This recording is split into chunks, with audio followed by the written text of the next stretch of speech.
This magical story happened on January 31st of the year 512 of the Philian calendar, the beautiful and prosperous capital, Seneca. A day remembered in history, a young woman lost everything then. She met death after being murdered by the powerful and beautiful witch Bella. The witch saved her when she was little. She became part of her family. She was always kind to her. After the terrible tragedy, Bella blamed herself for everything. She decided to give her heart to Elaine so she could survive. Bella's tears, those are the girl's last memories. So the witch asked them to protect her son, Reggie. 20 years later, believing herself dead, Elaine woke up with white hair. Then she realized that Bella, Ray, her whole family, had disappeared. Then she lost everything. However, he was still there, before whom the girl had to keep her existence a secret. Ray, her only king, this time, she will surely be able to protect him. The only Bella and her only Reggie, the precious Reggie. Since Bella's last words had to be fulfilled, Elaine swore allegiance to Reggie. Swearing by the Lord, she promised to protect him, find Bella, even risking her life. Still a child, her stepmother abandoned Elaine under a tree, promising to return with her father. The girl could do it. She just had to sit and wait for her return. An hour passed, 2 hours. Elaine waited until noon. Her stepmother never returned, so the girl was left alone. A year later, at 9 years old, she wandered the streets, accustomed to looking for food to survive. Seeing the hungry girl behind the counter, a good woman understood she was hungry. The poor girl wanted to eat some raspberries and would buy bread later with the money she earned. Worried about the girl, the woman gave her a lot of bread from the sales and warned her that there were monsters in the forest. Despite everything, Elaine was allowed to come to this place if she suddenly felt hungry, although they asked her to stay away, since they sold bread here compared to that day. A year ago, when her stepmother abandoned her, she didn't even have money for a carriage ride home. Everyone walked past her as if they didn't see her. The girl, an aristocrat, was destined to survive on the street. During all that time, she was chased by the cold and hunger, the mockery of the street children, and inexplicable acts of violence, because those times were very cruel for young girls. The urgent notice on the bulletin board became her only hope that her adoptive parents would look for her. Even if her biological mother had died, Elaine was still her father's daughter. After all, she was his family. Her hopes were heard. On the bulletin board, there was an announcement in the name of the Crystalia family. But it was not what the girl wanted to see. Her family was celebrating the birth of a son. But thanks to that news, Elaine adapted to that horrible life. Thinking about it, her stepmother was very greedy. She abandoned the girl for fear that she would take her son's place. Looking for a place to spend the night, the girl found an empty place without an owner. So today she can sleep here. And she also had bread. It was her happiest day, until the happiness suddenly ended. For all the time that followed, Elaine, lame and frightened, hid in the forest from the man who attacked her. She understood that if that man caught her, she wouldn't have a single chance left to survive. Overwhelmed by her fate, the little girl didn't understand what she had done wrong for her life to turn out like this. That's how she comforted herself until she gathered the courage and decided to flee from there urgently. Realizing that everything was silent, the brave girl decided that the murderer had left, and she ran with all her might. But even being cautious, fate itself ordered that she come face to face with a bloodthirsty monster. Elaine understood it. That man or that monster could not escape, die at the hands of the monster. Looking death in the face, the little girl made a wish to be born into a loving family in the next life. In that fateful instant, as if by divine will, the witch used her powers to protect the girl from the clutches of death. The monster that Elaine feared so much was destroyed by this woman with eyes full of kindness. Her name was Bella. It was their first meeting, but the girl had very little strength to thank her savior. The rescue of the little heroine from death was like her rebirth to a life different from the previous one. Even during the morning, her subconscious wouldn't let her wake up, tormenting her with cruel memories of the monster. And her parents, when the damned monster got so close that she felt his breath, Elaine begged for help. Opening her eyes and seeing a white room around her, the girl understood that it had definitely been a nightmare. However, the place where she was completely unfamiliar to her. A wooden room, such a calming aroma, as if she had been here before. Suddenly, hearing approaching footsteps, the girl pretended to be asleep for fear of the unknown. The sweet voice belonged to Bella. She used her powers in plain sight because a monster almost ate the girl. She came to see the girl, but she was going to decide what to do with her when she woke up. According to the Lord, there is nothing to think about. The The girl saw the lady use her power. Knowing what happens next, Bella asserted that this girl was human, and not all humans are bad. In any case, the Lord, enraged by what happened, could not accept a human girl. Fortunately, the sorceress did not have to wake anyone up. The injured girl woke up on her own. Happy that the fever finally subsided, Mrs. Bella decided to ask the girl how she felt. The true identity of this person is a blue flame. There are many tales about them. Tales of hundreds of thousands of years. Some say that she existed long before Felion, a witch.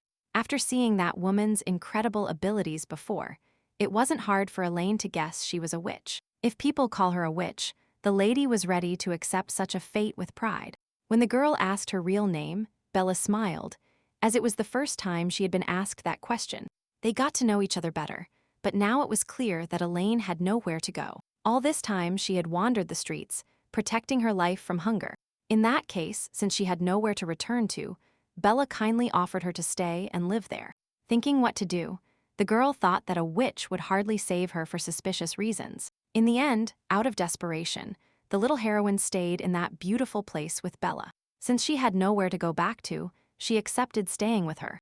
But there is something that worries her. The girl feared that the lady's husband wouldn't like her. But in reality, he is a friend of Bella. Surely they will get along. Esme is a demon. As Elaine walked up the steep slope towards the river, she thought that all demons hated humans. Stumbling, she almost fell. If that sinister-looking demon hadn't saved her. Seeing him so close, the girl was speechless, but found the courage to thank him. Without saying anything, the Lord decided to leave. But the girl ran after him and asked for a moment. Suddenly, he stopped and guessed that Bella had already told him about her true nature. In that case, the girl should know that he was against her staying there. Since there was no point in talking further, Esmel told her directly that this girl had to leave that place. Assuming it was because she was human, the protagonist let him know that Bella had told her a lot. It was like that before, but not anymore. Esmail simply does not want to live under the same roof as her. If he hated people, he wouldn't have saved her. If it's not that, Bella hasn't told us everything. The Lord thinks it's suspicious to stay here with them, especially with Bella being so friendly towards the girl. The witch lived alone for a long time and experienced loneliness, which is why she offered the girl to stay. Moreover, she found the strength to accept one person, although she never let anyone get close. Of course, there are good people, but the only person Bella loved betrayed her. He tricked someone she trusted. He gave her poison, and she started coughing up blood. How horrible. All for eternal life. They believed that drinking a witch's blood made one immortal. Back then, cursed people believed that. They hurt Bella to drink her blood. How barbaric. And despite her horrific past, the witch brought a human girl here. Incredible. Esme couldn't stand seeing Bella suffer. That is the real reason behind his aversion to that girl. Now Elaine understands why Esme doesn't trust her. It must be that he cares deeply about Bella. It seemed that the only way out was to leave them, but even so, the girl wished to stay with Bella. The witch saved her at the most difficult moment of her life, the only one who extended a hand to the girl. Elaine had never received such warmth, and Bella made her feel alive again, showing her feelings of love. She saved her from death, genuinely worried about her condition, and smiled so sweetly at her. That's why the girl decided she would also thank her mistress, so that she too would smile. Knowing that she would be stubborn, the demon has no choice but to turn a blind eye. However, if the brat harms Bella, the bloodthirsty Esme will get rid of her instantly. But now Elaine is more interested in how he got so close to her when she was falling. They had just reached an agreement when a beautiful witch appeared from among the trees. The girl, happy, ran to hug her and told her that Esmeralda had allowed her to live there, and now she was better. It seems they have reached a new level in their relationship. Afterwards, Bella taught the girl fencing, sure that Elaine would soon become a master. They also traveled the country, and in their 5th year together, Bella and she met someone. The first prince and crown prince of the kingdom of Filion, Lloyd Filion. Bella and Lloyd fell in love, and shortly after they had a beautiful son, Rigifilion. Every day was like a fairy tale. Elaine prayed that these days would never end, but her dream would not come true. A few years later, in the kingdom of Felion, there was a long discussion about what to give Reggie. In a month it is Lloyd's son's birthday, who still hadn't said that he had finished preparations for the party. Keeping everything secret infuriated Bella. She wanted to help with the preparations. The Lord attributed it to her wanting to surprise him, and suddenly he changed the subject to the beautiful necklace on her neck. It is a gift from His Majesty the Emperor. Suffering because her son is far from home, he gave this pendant to the lady. To put it mildly, the prince was surprised that his father had given something like that to Bella. Unexpectedly, the butler entered the room and said it was time for His Majesty to leave. The council would start soon. In that case, Lloyd promised to return around noon for dinner with Reggie. Meanwhile, seeing the valuable materials, the blacksmith saw someone catch a salva for the first time. For 20-year-old Elaine, it wasn't difficult. She prepared it as a gift for Reggie. If you think about it, the crown prince is 3 years old. Time flies. Anyway, it's time for the Lord to work. Since the girl brought good ingredients, he promised to finish in a month. It arrives just in time. She had to go to the capital. 10 days hunting the salva. It's a long time away from home. She just wanted to see her Reggie. She dreamed that he would be happy to see her. Instantly, the gift interested him, and Elaine promised to give him whatever he asked for.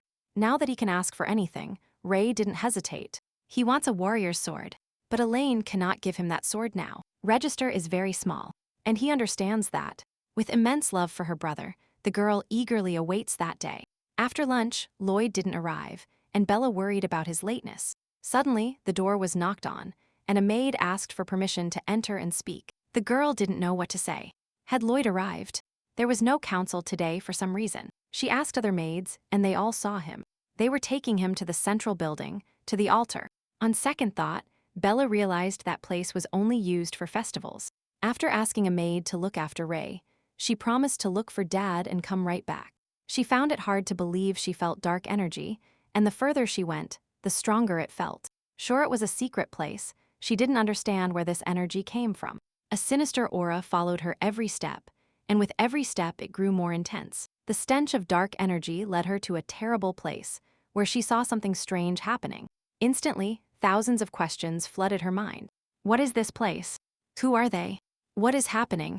But what made her forget everything was Lloyd? Seeing that cold, bloody body shocked her. That night, the crows were very noisy. Elaine knew it was a sign that something was wrong. Leaning over her husband's body, Bella, beside herself, couldn't believe he was lying there. With hands trembling from fear, she touched his cold body, trying to understand why he lay there. Lloyd's inexplicable death opened a huge wound in the lady's heart. She only wished he would wake up. The Emperor regretted it the most. His hands were stained with Lloyd's blood. Her heart belonged to him. Realizing that the Emperor killed his own son, sent Bella into hysterics. She wept and screamed in horror. Suddenly, she went silent from what she heard in her head.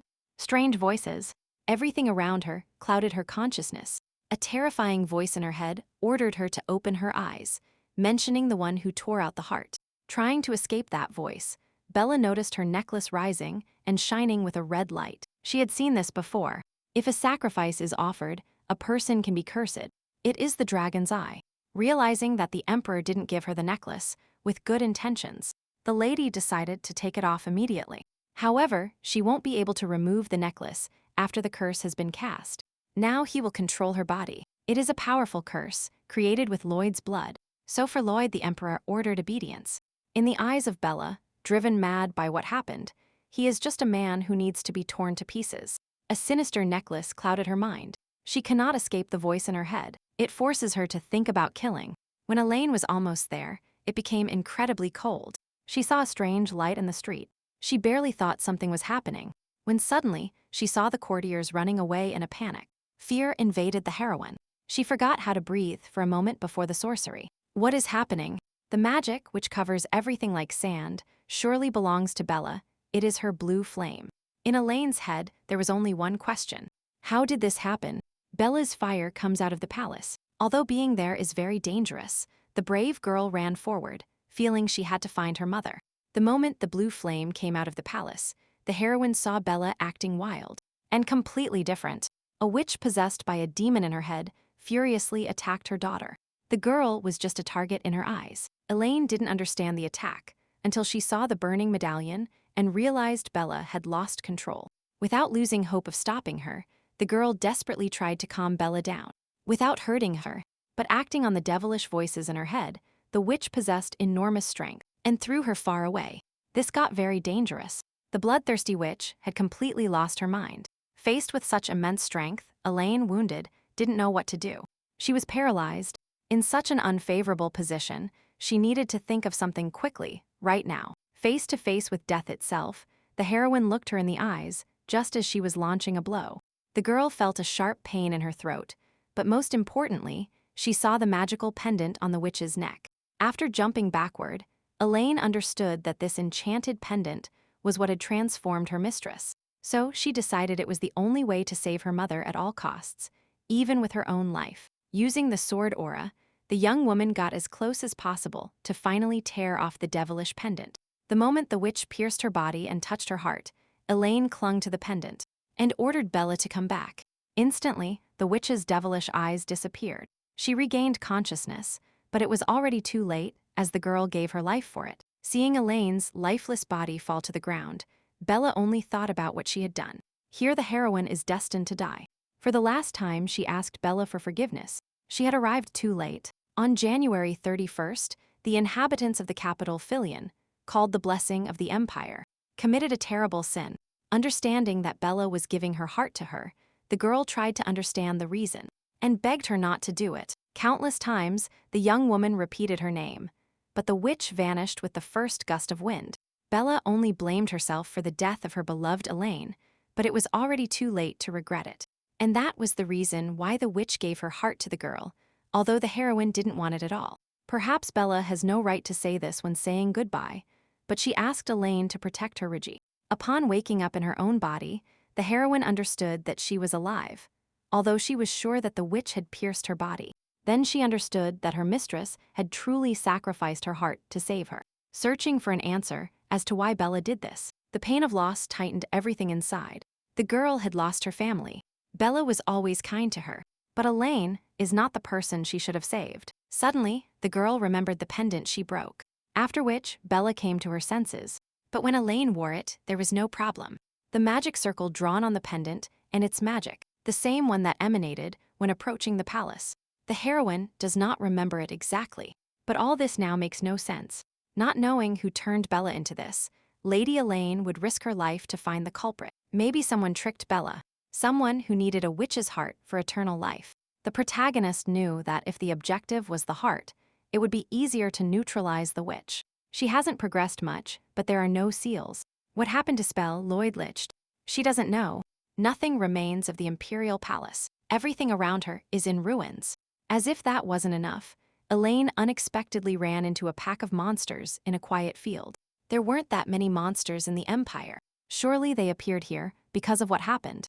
In any case, the girl was going to move stealthily until she saw a huge monster in the sky. This suspicious place, full of monsters, truly unsettles Lady Elaine. Despite her swordsmanship, her body was very light, and she doesn't understand why she feels so strange. Sword combat requires great strength, but young Elaine was intrigued by where the lady got so much mana from. Bella trains daily, but her breathing always remains so calm. According to her, it's not infinite mana, she simply uses the minimum required. Because she is a witch, a being that combines human feelings and mana, the human desire to live a long and beautiful life. The witch's heart is made up of that energy. A witch lives eternally with that heart. Elaine inherited such power from a witch, who seems to have originally unlimited mana. Having reached that village, she planned to find out at least something. However, with her terrible appearance after killing thousands of monsters, the girl truly scared the cafe employee. Learning that today is February 5th, Elaine realized she had been unconscious for 5 days. When she asked about the survivors and if anyone had fled the city towards here, the lady made a face as if she didn't understand what she was talking about. The girl was talking about the survivors of the disaster in Philin 5 days ago, but here nobody knows anything about it. The protagonist froze when she heard that the disaster in Philin happened 20 years ago. It seemed the girl came here looking for survivors of a disaster from 20 years ago. And even though she hadn't drunk alcohol, Elaine couldn't react to what she heard. She was sure it was the year 512. Upon coming face to face with the murdered maids, Lord Reggie understood that she had committed suicide. Confused, the knight wanted to receive the order to continue the search for the murderer. The Lord needed to rest a bit from this work, but there is nothing he can do. It has always been this way. Duke Reggie of Filion Killiard, son of the former Lloyd Filion, reached master level at age 16. The people call him the Miraculous Lord, who resurrected the dying land of Filion. The felon knights whom he leads have a great reputation among warriors. But on the other hand, He cannot hide that he is the son of a witch. The last maid remained, whom the Duke gave a chance to confess her plan, promising to spare her life. Despite everything, Reggie seemed merciful to the desperate girl, considering his mother is a witch. How many people died at the hands of his mother? How many took up swords wanting to kill Ray? He must know. The Duke's companions could bring fresh vegetables, but the Duke refused. He had lost his appetite. 20 years have passed since those horrible events. Reggie was just a child then. If Smale or Lloyd had been there, it would mean they died at the hands of the witch. Thinking that he simply didn't want to live, Elaine went downstairs to get some water. Upon hearing this, the lady promised to bring water immediately and asked if she needed anything else. Although the girl only needs water, the woman remembered the soup and hurried to bring it quickly. During dinner, the lady decided to find out if the girl was traveling, since she hadn't seen her before. Since the Philian forest was teeming with monsters, few came. So the heroine was the only one in the inn. The woman found it lonely to work there. If her son returned, everything would be better. When mentioning the feline knights, she said her son had left for there a month ago. But furthermore, she was intrigued by where the girl came from, if she didn't know the local knights. Upon hearing about the night order led by Duke Filion, the heroine, stunned, dropped her spoon. Thinking that he was the witch's son and that he was alive, her hands trembled, and her eyes filled with tears. Suddenly, she jumped off her chair. The more she talked to her, the stranger the young woman seemed. Now the most important thing for Elaine is to find the Duke, who should be in Killiard. Although right in front of the wall there is a monster nest, the castle knights were very bored that day. Although they ignore when the monsters will attack, they are comforted by the thought that the feline knights will solve everything. Knowing that the knights left on a mission, Cial affirmed that the wall had a barrier. The monsters would not pass. At that moment, a strange sound was heard, but the young man thought the monsters wouldn't approach so closely. Since the noise didn't stop, the boys decided to check, and looking down, they saw a person.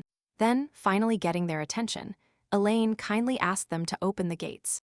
That's how she ended up in the headquarters of the Second Knight's Office of the Empire. As Commander Lobel's subordinate deduced, the girl had just crossed a monster nest. The young woman said yes so easily that the worried gentleman decided to explain to her again that what she crossed was a monster nest. And on top of that, she was alone and no one helped her. The Solve Mountains are no less dangerous, but the Ramses Mountains are called a monster nest. To get here in 1 week, Elaine had no other choice. More than taking that path, the Killiard Knight admission ceremony will end in 2 days. That's why she hurried so as not to be late. A determined girl had to pass the selection to become a Felix Knight. Upon learning that the rush was for the admission exam, Lovell said it was annual. Elaine couldn't tell the truth. After 20 years, she woke up now, they wouldn't believe it. Determined to apologize to Reggie, she said she needed money and the Felixes pay well. The commander's subordinate has seen many go for money and fail the first phase. But the girl assured him that it wasn't just for the money. In reality, there is someone to protect. Anyway, Lovell noticed her abilities, as she managed to cross that entire mountain range. The Fellies are very different from normal knights. They are elite and move around a lot. They go to dark places with strong monsters and receive generous rewards upon defeating them. That's why their salary is so high, more than other knights. Anyone can apply to the order, but if Elaine dies protecting her family, it will suffer. Even if she was paid less, Lovell offered her a less dangerous job for the family's sake. But the brave warrior wanted to protect them and not die. She didn't want another family loss. Giving her the option, the subordinate promised to prepare a room and guide her in the morning for the application. In reality, he hesitated to cross the mountain range alone. Something shady is definitely going on here. Not knowing if it's luck or skill, Lovell plans to report to the commander tomorrow. Sleep submerged Elaine in memories of better times. Reggie playing with her hair in the wind. Then Lloyd stained her family idol. His bloody body disturbs her mind and harms her soul. The young woman stopped breathing for a second, when suddenly the ground beneath her feet cracked. Hearing cries for help, she turned and saw the murderer threatening her only Bella, and her only Reggie. The heroine's heart shattered just as she reached out her hand, upon seeing her family brutally murdered. Suddenly, Elaine woke up drenched in cold sweat. Returning to reality, she understood it was just a nightmare. Ray is still alive. She will never abandon him again. She will protect him at the cost of her own existence. This was the crucial reason why the heroine decided to start with the admission applications for the Feline Knights. She filled out the form, praying they wouldn't forget to include her in the student list. All this just to see Reggie. Very soon, he will reunite with his sister. But first, she received unexpected news from her subordinate Level, so the Duke made room for it. When handing over the new recruit's application, the subordinate said he had arrived through the pass 2 days ago. At first, he himself didn't believe it when they informed him. He went down from the tower, and there was the subject. He was lucky to escape the mountainous area, but that is not a place one leaves just by luck. At first, Level thought it was a demon, but then he saw that it was a human. No comparison. And on top of that guy said he wanted to take the entrance exams for the Feline Knights. And he wasn't lying. After reviewing the applicant's documents, the Duke burst out laughing and dismissed his subordinate. Lady Elaine applied to join the Feline Knights Order. It had been so long since Reggie Filion heard that name. Reggie was not present at the selection tests, neither the first nor the second. That's why Elaine was very curious to know if she would see him in the final test. While thinking about it, she noticed another recruit asking permission to sit down. He has trouble eating alone, and besides, he is also taking the exam for Felix Knight. Suddenly, loud shouts echoed behind them. The boys admired the brilliant Megaf. It is said that if someone crosses Megaf's path, they will end up prostrate at his feet. The blue belt is proof of having passed the morning test of the Feline Knights. Suddenly, one of Megaf's fans noticed that the girl sitting next to him also had a blue belt. Furious, the young man decided that a girl like her had simply stolen it. How low did Feline's level seem to him? That even a girl surpassed it. Megaf came here exclusively for the salary, and everyone else seemed weak to him. Elaine ignored people like them, until that bastard called the Duke a half-breed with witch blood. Megaf decided that this girl had also bewitched the Duke, because his noble lord is a weakling. It's obvious, seeing all those knights, witch's child, half-breed, a total mockery. Those words pierced the heroine's heart, and to avoid doing something crazy, she demanded that Megaf retract his words. She wanted him to retract everything that bastard had just said. Thinking that his words had hurt her pride, the young man pretended not to understand what words she was talking about. In reality, Elaine doesn't care what he says to her, but insulting the Duke is unforgivable. By defending the witch's son, she noticed sidelong glances, as if she shouldn't care what they said about the Duke. Then, the girl understood that she had arrived at a place where everyone hates Reggie. On the day of the application to become a knight, after submitting her form, Elaine was already leaving. Suddenly, she heard how horribly a woman was talking about the Feline Knights, who follow the witch's son. However, the gentleman, trying to calm her down, reminded her that the witch's son is the leader of Filion. That was not an excuse for the woman, as the witch killed all her relatives, burned down the entire village in an instant. Unintentionally, the heroine became a witness to how terribly people spoke of the Duke. Descendant of the witch. All because of that incident, Bella's direct descendant, while Elaine slept for 20 years. If these guys had time to insult, the rookie suggested they better mind their own business. In his eyes, Megaef seemed pathetic with all his arrogance. Those words offended him, so Megaef pulled out his knife, thinking this kid wanted to die. Lady Elaine stopped him, arguing that using a knife in the dining hall was foolish. Sensing a strange power emanating from the girl, Megaef decided to explain who he was. It turned out that in front of the heroine was Megaef Lade, the famous Mega-F himself. Like everyone else, Elaine didn't care who he was. Self-proclaimed Mega-F. How strange. Upon hearing this, the young man went mad and attacked the girl, thinking she was mocking him. But he didn't know he was attacking someone capable of beating him in the blink of an eye. When she was done with that idiot, the girl advised him to leave if he didn't want to get hurt. The recruit was ecstatic with what he saw. Taking down that brute is praiseworthy. They didn't know each other yet, so Cezanne introduced himself properly. Fate willed that they meet. The young man wished to continue learning with her, and Elaine too. With all preparations ready, the third exam began, ideal for the heroine. At that moment, they only chose the recruits who defeated all the monsters. Cezanne knew his friend would pass. Elaine was happy that he passed, but she didn't see Reggie anywhere. Before the test started, Commander Lovel's subordinate was going to explain the rules to the soldiers. First, the order will be random, the battle against the examiner, in the circle you see here.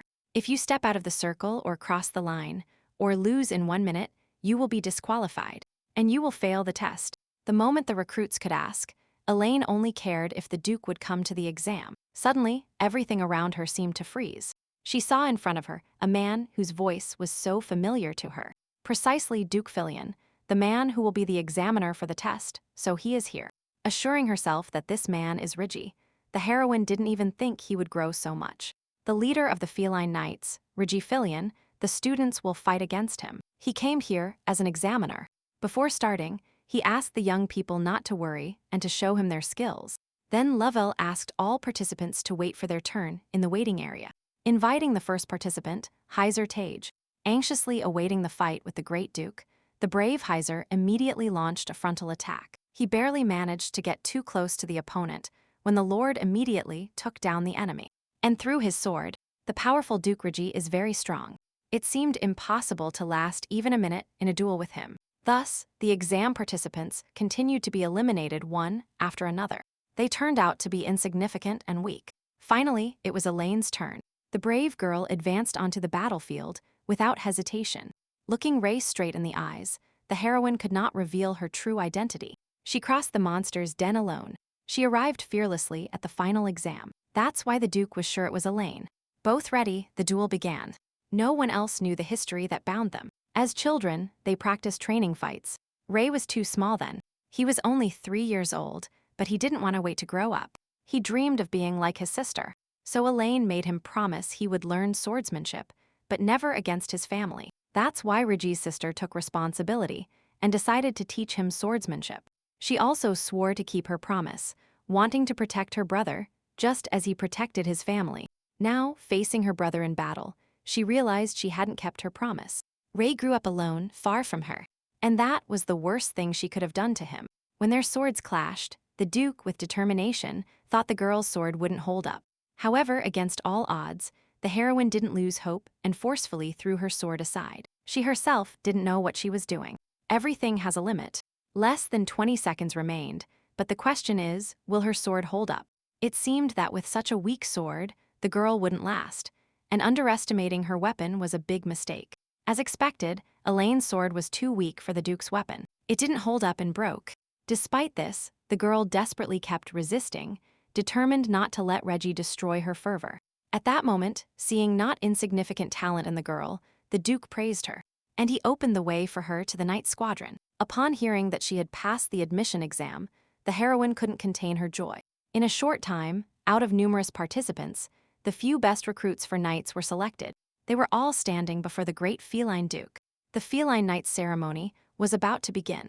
Taking the ceremony seriously, Rigi asked them to ascend the stands in order. From left to right, the first to speak was Lady Elaine. The sword was a symbol of justice, the heart a beacon of mercy. On this day, the young woman accepted the oath of loyalty, bravery, and honor. Carrying the light of chivalry, guarding her honor and faith, she must give her life for Filion. And according to her oath, she will be with the king in life and in death. The heroine swore loyalty, wishing to fulfill her last promise to protect the king. But now she couldn't tell the whole truth, knowing that it would hurt Rigi to know that Bella's heart belongs to him. Elaine promised to keep that secret in her heart, hiding it forever inside. The one and only Bella and her precious Rigi, Milady's new life, will belong to him. Now that everything was over, it was time for introductions. The sub-commander decided to introduce himself first. One of the Filion knights, Lord Lovell, is the Duke's assistant. Next to him is another assistant to the Duke, Gila Rister. The main objective of the feline knights is monsters, and they are chosen according to their difficulty and characteristics. They seek to subdue monsters and fulfill the state's requests. As the position of Duke's companion has been vacant, they are now accepting applicants. It seemed it would be difficult for the rookies, and as Lovell supposed, no one dared. But suddenly, a white-gloved hand rose from the crowd, like a symbol of courage and nobility. Among everyone, Lady Elaine wished to be the accompanying knight, living dangerously like a true warrior. Whispers were immediately heard among the crowd. The lingering knights considered her strange. The young woman did not expect this reaction. After all, these knights are led by Rigi. Just as she resigned herself to the encounter being a disaster, the knight recognized her as Elaine.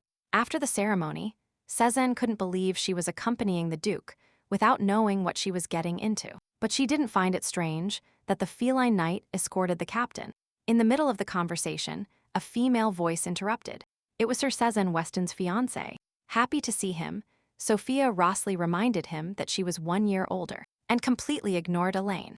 When Sophia wanted to know what they were doing there, and if something had happened between them, Elaine preferred to leave. Claiming the sub-captain was calling her, the heroine hurried to be the first to leave. As she went out, she saw snow falling. What joy! It was the first snowfall she had seen since waking up. Suddenly, she noticed a loose horse nearby. Although it was strange, she decided to pet it. And right with the first snowfall, the Duke appeared. It was the first time he saw Nikki allowing himself to be touched. The Lord remembered Elaine and heard that she decided to become his accompanying knight. It seemed amusing that she talked about that, until he said it was better if the girl left. All his accompanying knights died protecting him from assassins, without knowing if it was a miracle or not. Reggie was sure she would lose her life there. Upon hearing this, Elaine couldn't understand what had happened to him during all this time. After all, the feline knights are the strongest. Until now the girl knew nothing about murdered knights. Seeing Milady's desire to protect the Duke, Reggie found it funny how she could be sure she wouldn't die. In reality, she had already given him her oath, placing her life in his hands. She is not one to die so easily. In that case, Elaine was allowed to stay. She was so happy, as if she were glad to be able to die at any moment. Her bravery knows no fear, and her determination knows no barriers. Like a true knight, she will die protecting her captain. Lord Reggie didn't understand this. In any case, he went home, saying goodbye until tomorrow. It was then that the lady understood how hard it was for him alone. Now she will never leave him. Thinking that this girl took the opportunity to protect him, the Duke found her strange. Soon the heroine's first day of work as an accompanying knight arrived. Dreaming now of staying with Reggie, she wanted to see him as soon as possible. But as soon as she approached his office, she noticed the door was open. Shouts of discontent were coming from inside. Elaine was sure they were calling her. Besides, she didn't understand why they were shouting at this hour. Understanding what Sophia feels, according to the Duke's assistant, everything is decided for her. Lord Level rejected her. He said this role was not for her, and decided to accept this woman as the accompanying knight. The fact that they didn't like her greatly angered Sophia, so she decided to leave in the middle of the conversation. Running out of the office, she ran into the girl who took her place. She really hates him. The humiliation was too much for Lady Rossley, who pushed the girl and fled in panic. Seeing the sub-captain so worried, Elaine knew she had to find out what was going on. It wasn't the place to discuss it, so Level suggested talking on the way to the office. The Lord feared that Sophia had been too harsh, but Elaine was fine, just with a small bump. Furthermore, Lady Rossley also applied to be an accompanying knight, joining them last year. At that time, the commander rejected her, and in the end, Sophia gave up on the refusal. But this year, when Elaine took office, Rossley thought it was a great injustice. Someone truly wanted to protect Ray. What a relief for the heroine to see that not everyone hates him. Soon they arrived at the main office. A subordinate knocked on the door and announced Elaine's arrival. Due to the lack of response, Lovell opened the door, but the interior was completely empty. Surely the commander went training, so they let the lady wait for him in his office. Examining Reggie's workspace, the girl noticed a sword that seemed familiar to her. In her past life, Elaine sought out a blacksmith to engrave a special design on the sword. She engraved it in the most visible place, wanting to gift that sword to Reggie for his birthday. Then she couldn't give it to her brother. He was too small for such a sword. She had to wait. The fact that the sword was supposed to be finished, when the branch was destroyed, revealed to him that Reggie found it. At that moment, she sensed a presence behind her. The furious Duke wanted to know what she was doing. Ray immediately drew his battle sword. No one dared to touch his things without permission. Thinking about what to do, the girl bowed and said she had simply been careless. Apparently, the Duke got very angry, but did nothing. Deciding to leave first, worried about the lady's condition, Lovell rushed to her, saying he should have warned her earlier. Thinking about it, he now understood why Reggie got angry. To him, this girl is a complete stranger. Doubting the rest, the Duke's subordinate warned that sword should not be touched by her. Hearing that, Elaine held her breath. She didn't know that the sword was the most precious thing to the Crown Prince. Lord Lovell also doesn't know all the details, as the heir always carries the sword like a talisman. In any case, they must leave now. His Highness is patrolling and will be at the main gate. However, at that moment the girl was only happy that the sword, which she prepared with such care. Reggie liked it.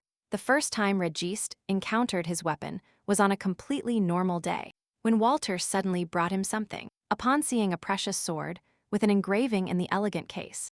At first the boy didn't understand what all this was for. It turns out that in front of the fortress gates, Walter met a man who claimed to be the grandson of the blacksmith who forged that sword. This man asked the knight to to deliver this sword to young Master Register. Upon hearing this, the boy wanted to know if Walter knew him, if he knew what he believed, and why he showed it to him. In reality, the knight saw him for the first time. But that man, said Elaine, ordered this sword forged. That day, Reggie learned for the first time that his mother, and this man, had a very influential family. Because the young master doesn't like to remember his mother, his subordinate never told him anything. Without finding out who Elaine was, he said he would listen to the Lord and then judge for himself. The only thing he wanted to know was where that blacksmith was now. It turned out that the blacksmith was dying, but he said that Elaine went to Seneca, but she never returned for the sword. Possibly what happened in Seneca dragged her down, which is why the old man waited for the sword to be ready. As you can see, he didn't have much time left in this world, so he wanted to find that child. Fortunately, though late, the gift found its owner. Walter once said that Reggie grew up receiving love when he was little. Although he doesn't remember anything from that time, this saber that Elaine left him could not be given to anyone else. Shortly, with all the knights gathered, Lord Reggie was going to explain today's patrol route. Recently, the number of outsiders increased due to the exams, and there were reports of accidents and crimes. So today, the Duke will personally patrol the areas, sending half the group north, and the rest with him. The Lord carries the gifted saber, and as expected, it fits Reggie perfectly. As soon as the knight squad left to patrol the city, Elaine realized her fears were unfounded. Everyone seemed to be in a very good mood, and as expected, the locals are grateful to Reggie. Suddenly, a little girl, a local resident, called the girl and handed her a bag of cookies for the Duke. Not knowing what to do, the heroine asked the Duke for advice, and Reggie asked her to take them, thinking of eating them later. Elaine was so grateful and accepted the gift with joy, sure that His Majesty would love it. Everyone was so distracted by the little girl that they didn't even notice how a nasty old man suddenly appeared. Elaine barely managed to warn the Duke of the danger, coming from behind when the old man dumped an entire bucket of water on them. In the last instant, as a companion, the brave girl interposed her body against the torrent of water. She was soaked to the bone, but now the most important thing was the commander's safety. For threatening His Majesty's life and causing intentional harm, the criminal was immediately captured. No one dared to treat the Duke like that, so the knights grabbed him and tied his hands. Because of the Duke's damned mother, his grandchildren died. They weren't even 5 years old. That's why the old man didn't understand why Ray was still alive. Realizing that the family of the deceased died during the incident in Seneca, Elaine was convinced it wasn't Bella's fault. Since Reggie could easily avoid it, she decided to find out why the girl did something so reckless. First, he ordered the knight to take Lady Elaine to a place to spend the night, so she could wash and dry off. At that moment, a furious old man accused the Duke of using his subordinates as shields. In his eyes, Reggie was just like a witch, but His Highness had no intention of listening to that. The Duke coldly told him to be glad his neck hadn't been cut off at that moment. The Lord immediately gave the order to take that old man away and lock him in prison. Then, in the silence of the city, the criminal's desperate screams were heard. It seemed everyone knew the sins of Reggie's mother. That he is alive is a sin in itself, but the Duke doesn't care about those words thrown like daggers. For some reason, the thoughts of the moment Elaine saved him seemed so unpleasant to him. The number of people was reduced enough, so, by his will, the patrol will continue tomorrow. The old man's words were true. Everyone knows the sins of the Duke's mother, her connection to a witch, but it is also true that he returned life to this street. In any case, Reggie was sure of one thing. His existence is not a mistake. The rumors that Elaine received the water instead of the Duke spread quickly, and they reached Cezanne.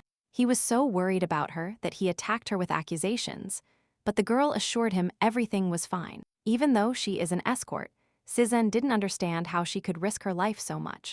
If it had been boiling water or poison, it wouldn't have ended only with Elaine's silence. Of course, that possibility cannot be ruled out. The girl might be injured or sick, but she thought it would hurt His Highness even more if he got hurt. After saying this, the protagonist decided to leave first. Her escort is not over yet. Elaine, already changed, entered the Duke's office, apologizing for taking longer than expected. But Reggie had just arrived, so he didn't attach much importance to it. However, what intrigued him most was why this girl was so self-sacrificing.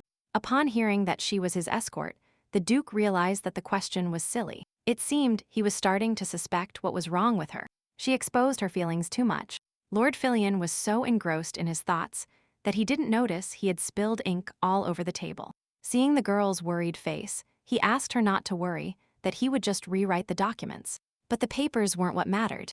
Ray had stained his hand with ink. Without fear of getting dirty, the girl took his hand to clean it with her handkerchief. This reminded her of her childhood, when Reggie was a child and often caught a cold.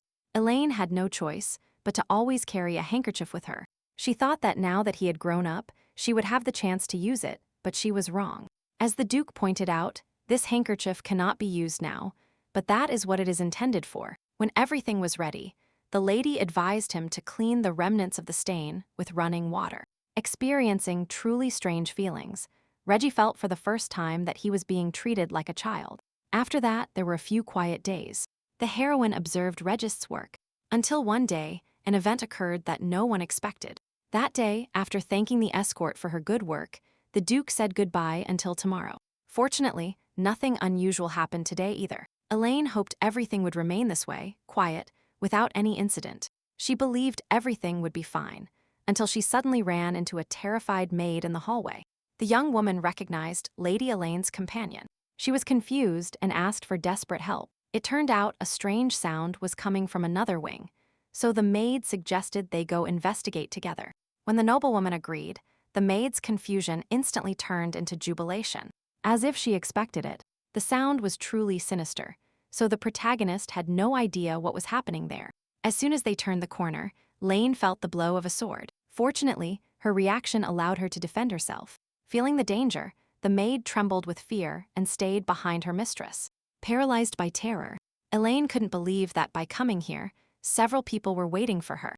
They were hired assassins, no doubt. The girl had no time to prepare for battle, when suddenly, the assassins attacked.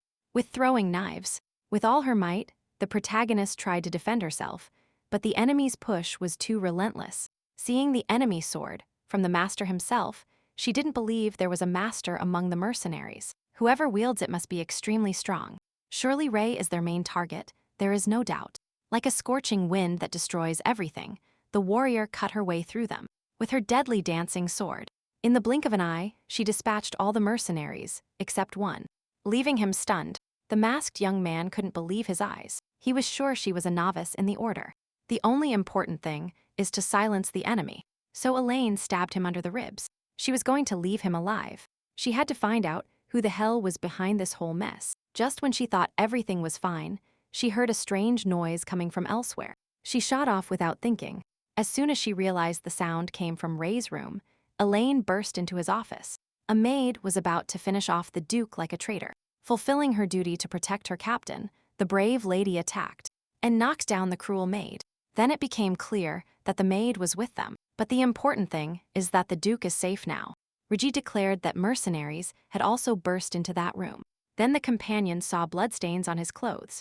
In reality, he is fine, mostly because that is not his blood. Lovell, who suddenly arrived, was perplexed by what had happened here. This is something new. It seemed he was very worried about the fact that a month had passed since the last attack, and everything repeating itself. In that case, addressing His Highness and Lady Elaine, the Lord considered it necessary to move up the schedule a bit. This might seem a bit unexpected, but he proposed moving Elaine's residence to the adjoining room. Hearing this, the young woman was delighted. However, the Duke clearly did not expect this.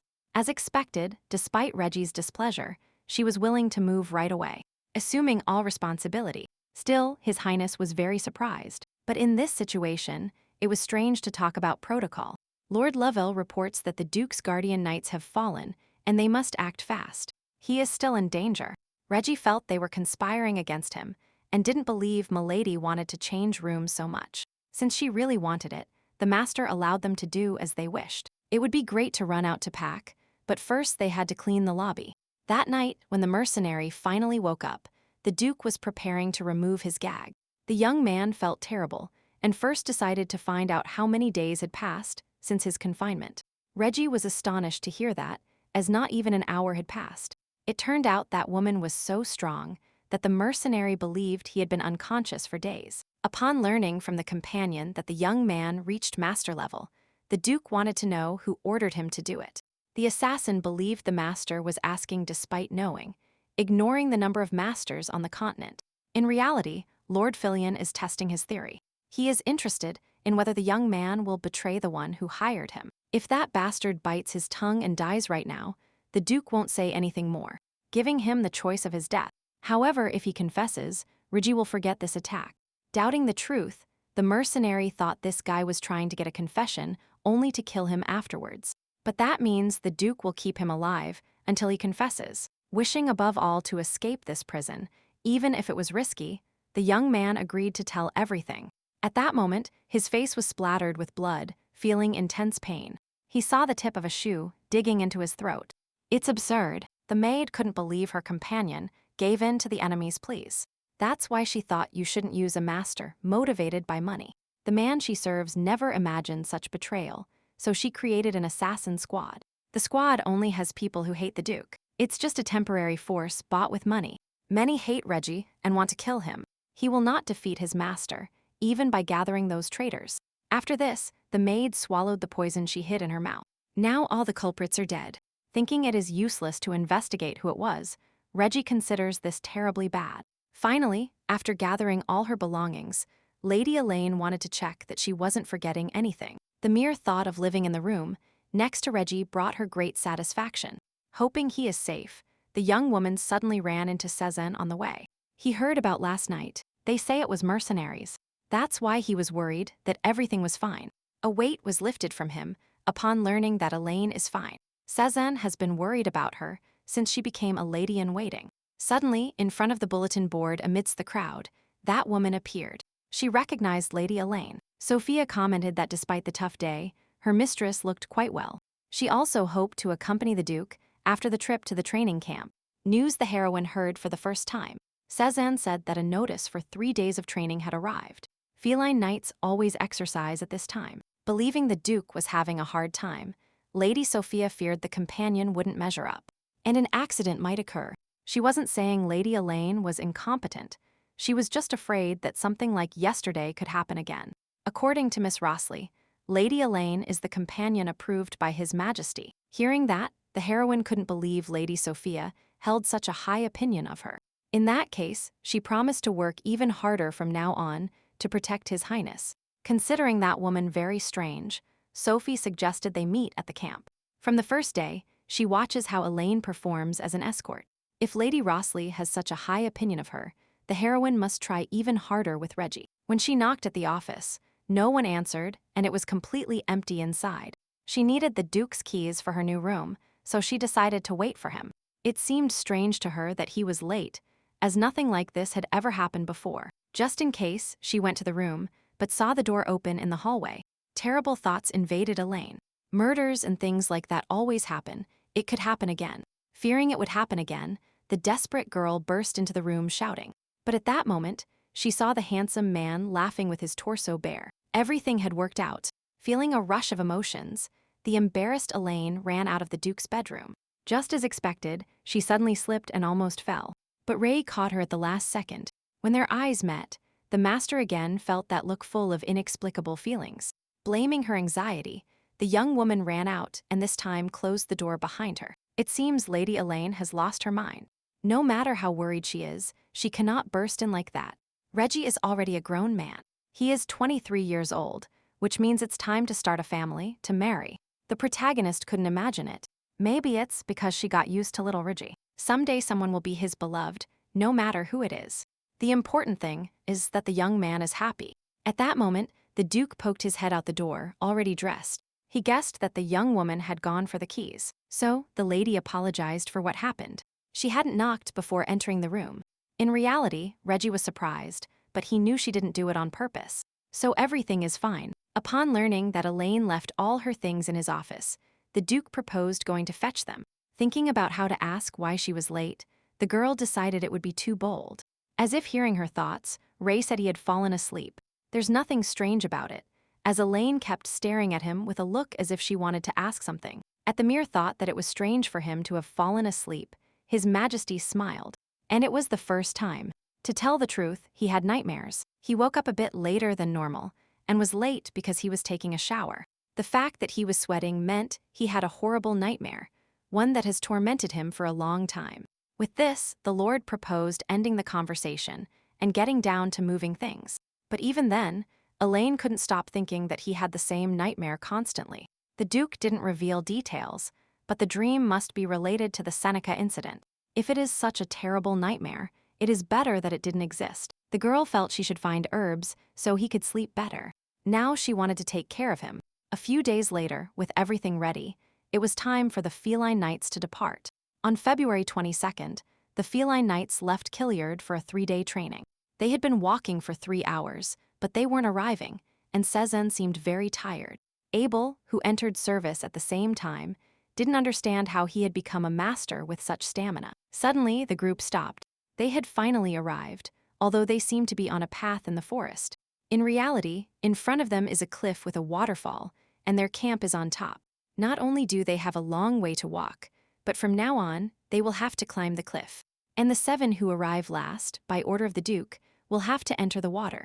Instantly, the Files Knights troop rushed towards the cliff without looking back. Elaine followed him, but suddenly stopped in the crowd, catching a fleeting glance. Seeing her paralyzed, Cezanne grabbed her hand and ordered her to run immediately. Deciding it was her imagination, the heroine ran, but her eyes didn't deceive her. Once again, only the rookies lost. They didn't know such training awaited them, but there seemed to be interesting personalities. Those 2 arrived quite fast. A look at the water froze Cezanne to the bone, relieved that they arrived early.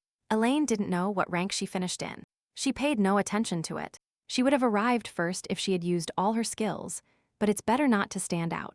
Having suffered the punishment, Abel noticed Cezanne's luck. He arrived on time and was saved from the water. From the beginning, Sir Weston told him to take the path. He knew a rookie was climbing alone. Since the young master is so great, Abel decided to give him a little help, just once. The fact of having arrived first and not having to get into the water made Cezanne furious. The knight's laughter suddenly stopped. A demonic force was felt in the air. A huge monster emerged from the forest. Facing the powerful Turhan, the Duke ordered everyone to draw their swords.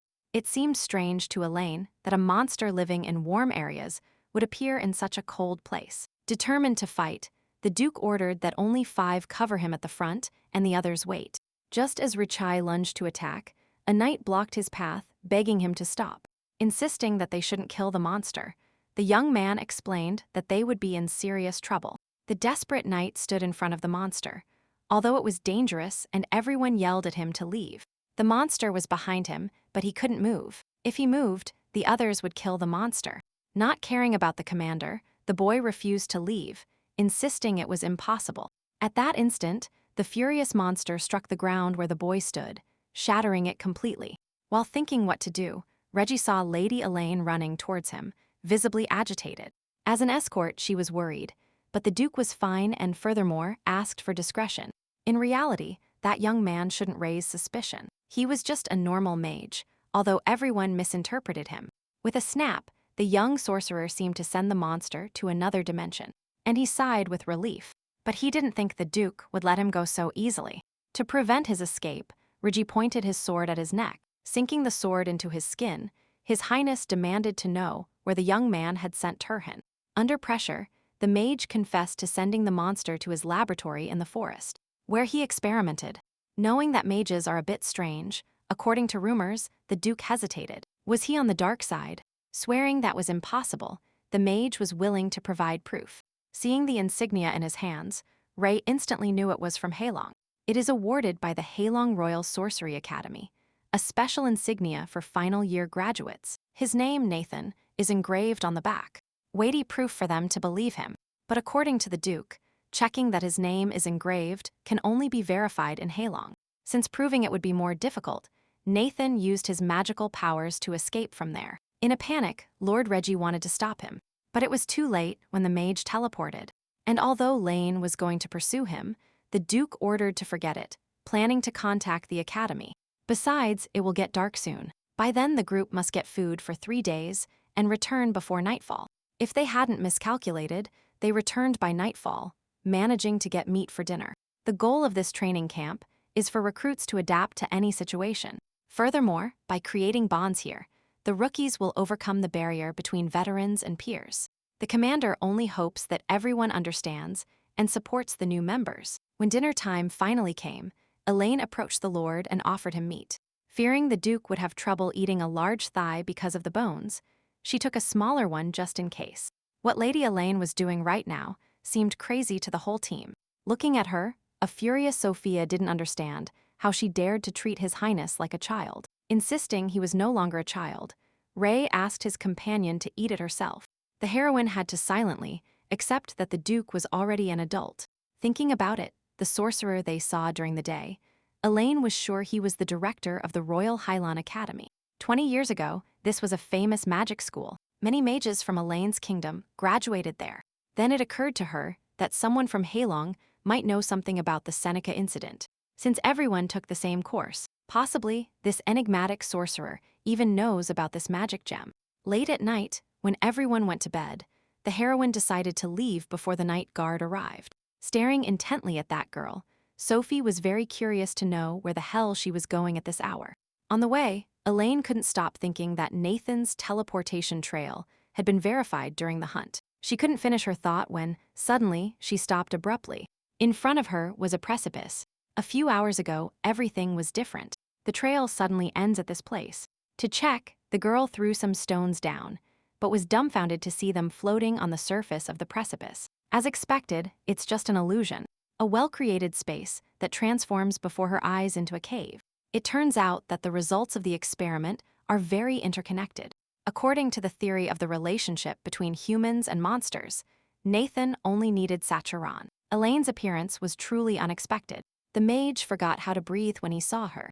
At first he was scared, but then he noticed a shape that seemed familiar. The sorcerer didn't understand how the girl who wanted to kill his Turton found this place. But Elaine assured him she didn't want to harm him. And although she came here for personal matters, Nathan had no time to be distracted from the research. In that case, the heroine dared to assume that his occupation was related to Turton, the one she had seen during the day. In reality, the mage's investigation is almost complete, but only one detail is missing. Elaine immediately knew he needed Sacharon. She had already heard the mage murmur it when she entered. In any case, the question is, will the sorcerer go to work for the lady if she gets him that object? Sacharon is a flower that opens for an instant after the blessed fairy rain, so rare that money cannot buy it. Knowing that Elaine knew its location, Nathan would do anything to find out where it grew. Since Nathan had not accepted the offer, the girl told him that the place could not be marked, nor the route to explain. Now it suited her to have traveled with Bella, not knowing that one day she would have to look for Sacharon. The mage had no other way to get Sacharon than to trust. It would only take him years. Just to obtain the missing element, the sorcerer accepted the deal. But he was intrigued why the girl came to him if she could ask for a magic tower instead. According to Elaine, working with a magic tower is complex and slow, and she has no time to waste. So she asked him to remember the fact that she was there, the mage must not reveal to anyone. And finally, the lady asked him to investigate something that was of utmost importance to her. Just in case, Sophia followed her, but she didn't know how far Elaine had gone.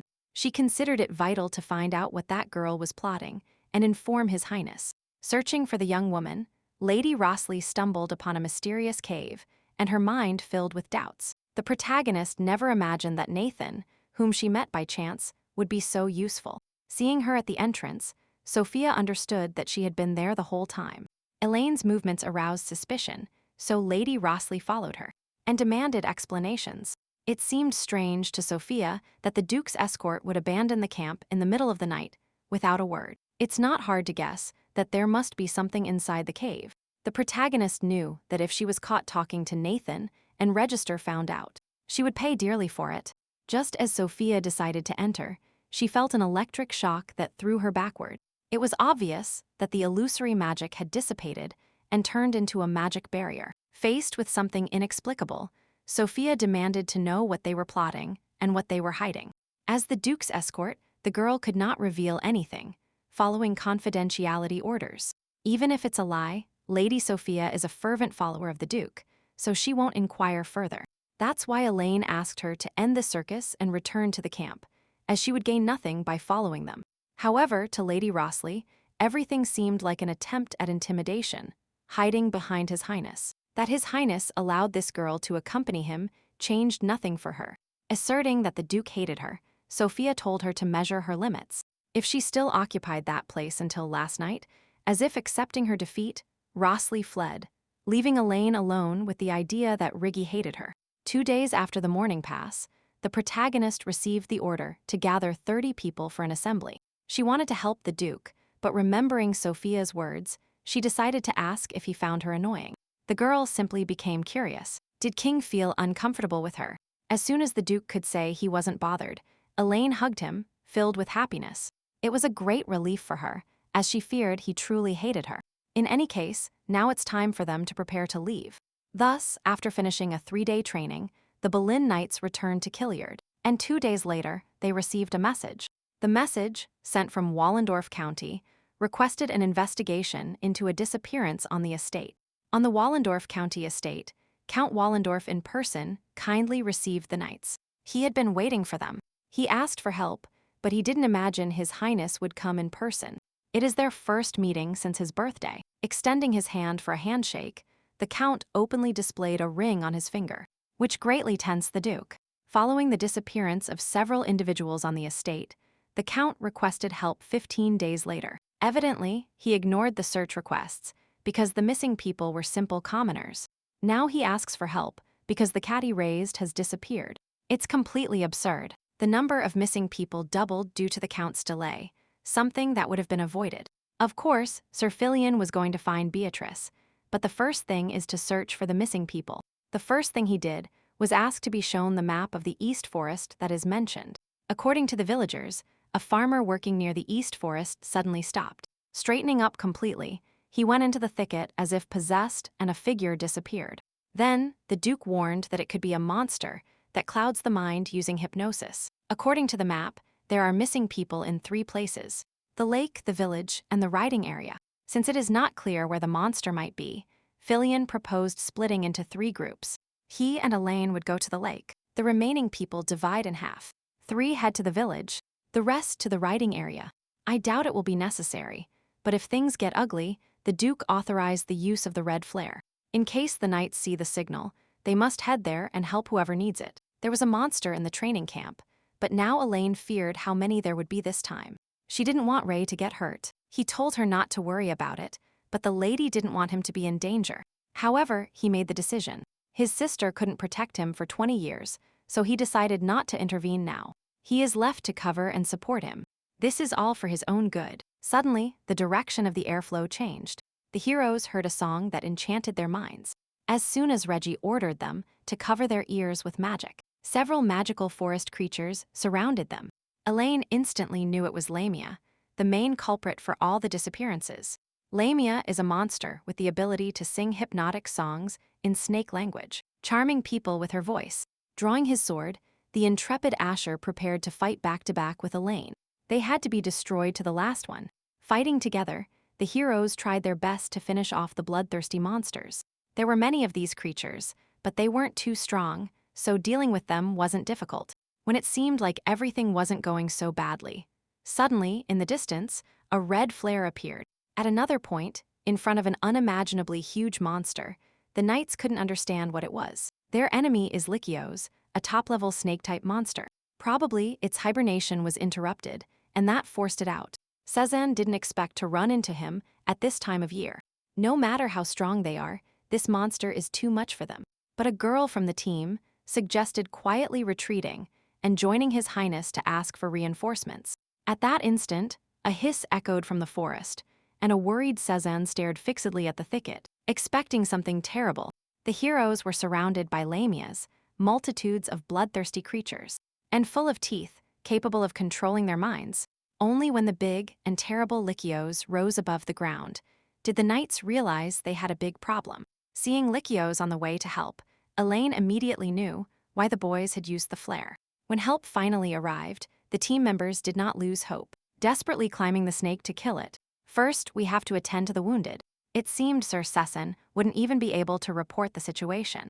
With his last strength, he recounted that they had encountered Lamias and Lycios in the field. Thanks to the flare, the knights joined them. But the 6, including Caesar, are seriously injured, and 2 knights are out of action. The survivors from the riding area are missing, but in the village, after subduing the Lamias, several people were able to take refuge. According to the Duke, Lycios can regenerate. It will keep recovering until its core is destroyed.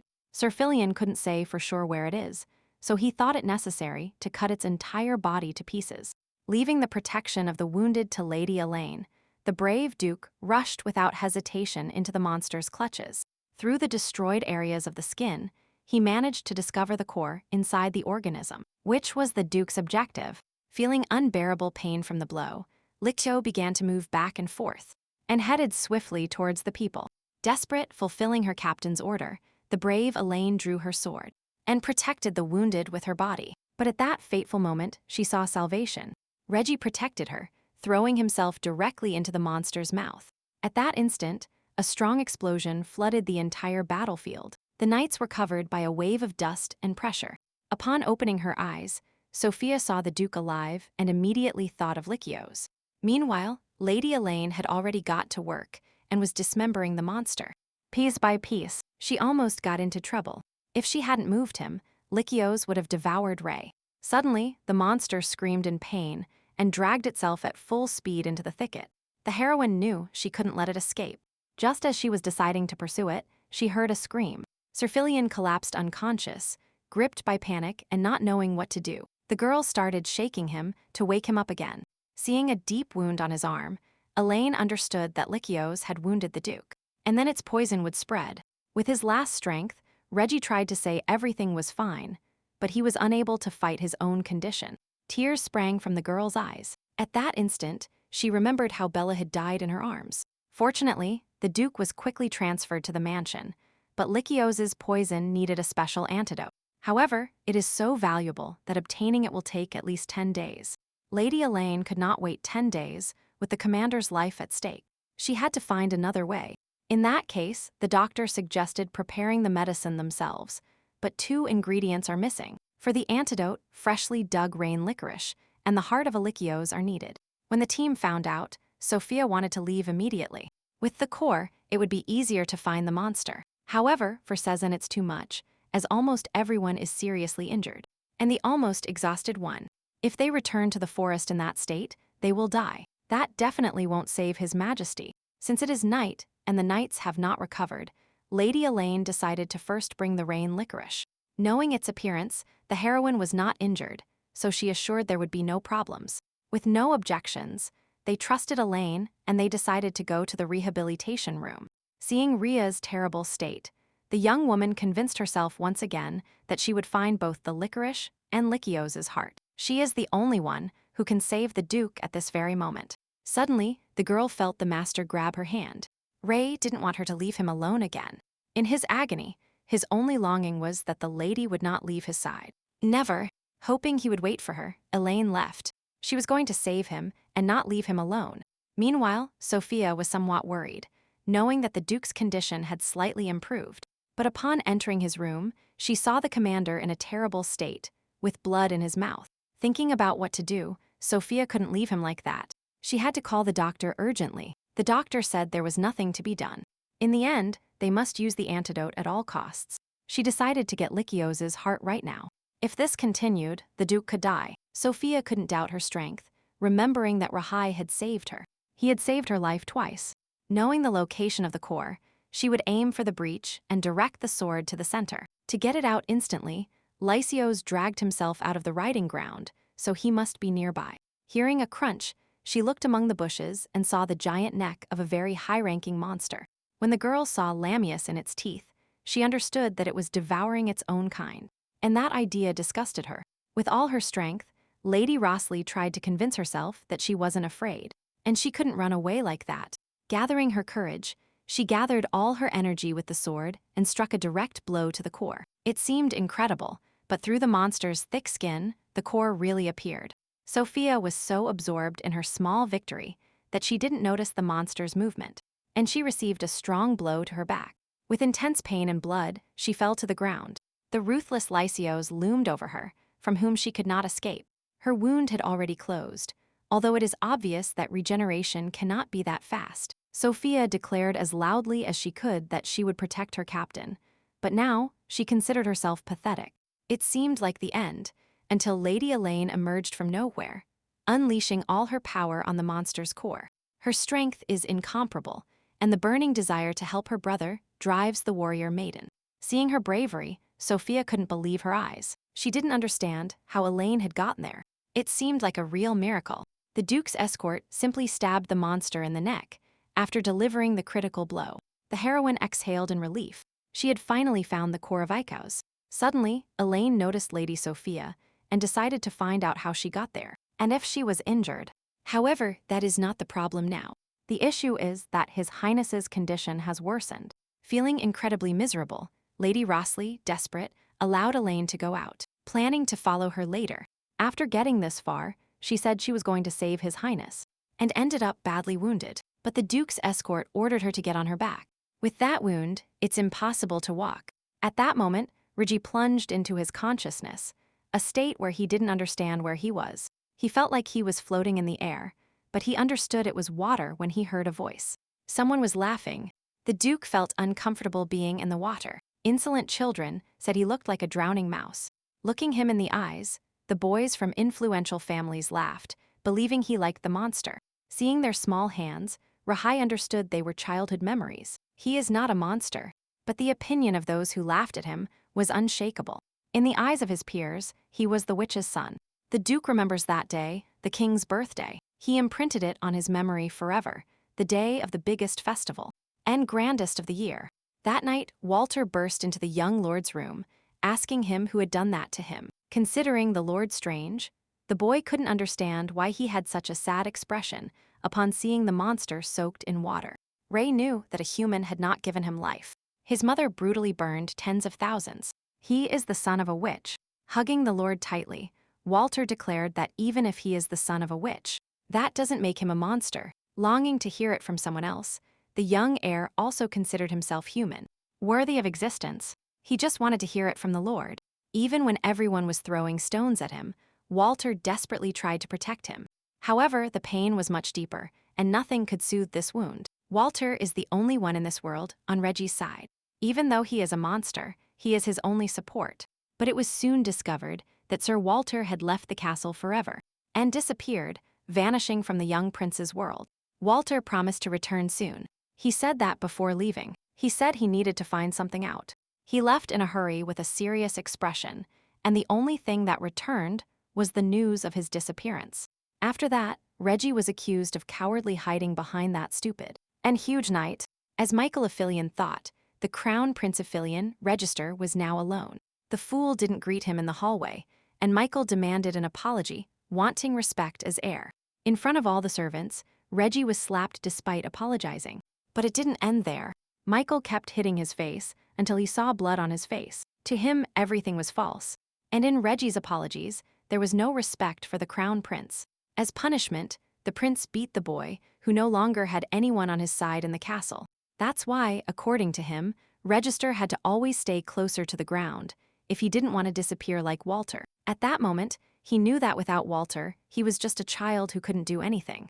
So he had to change. When Duke Filion was 14 years old, assassins began to threaten, as he had gathered strength to resist. By the time he took Killiard under control, the situation had become so serious that they started protecting him. His accompanying knight was Ron Benjamin, an intelligent and smooth-talking young man.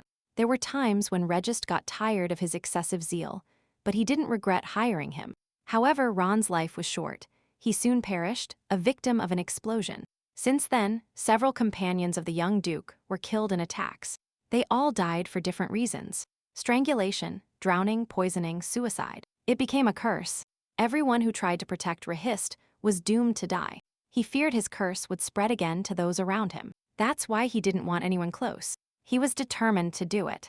And that day, that girl unexpectedly appeared in his life. A girl named Elaine, who changed his destiny. In his youth, one day Reggie asked Walter to tell him who Elaine was, the one who had commissioned that sword.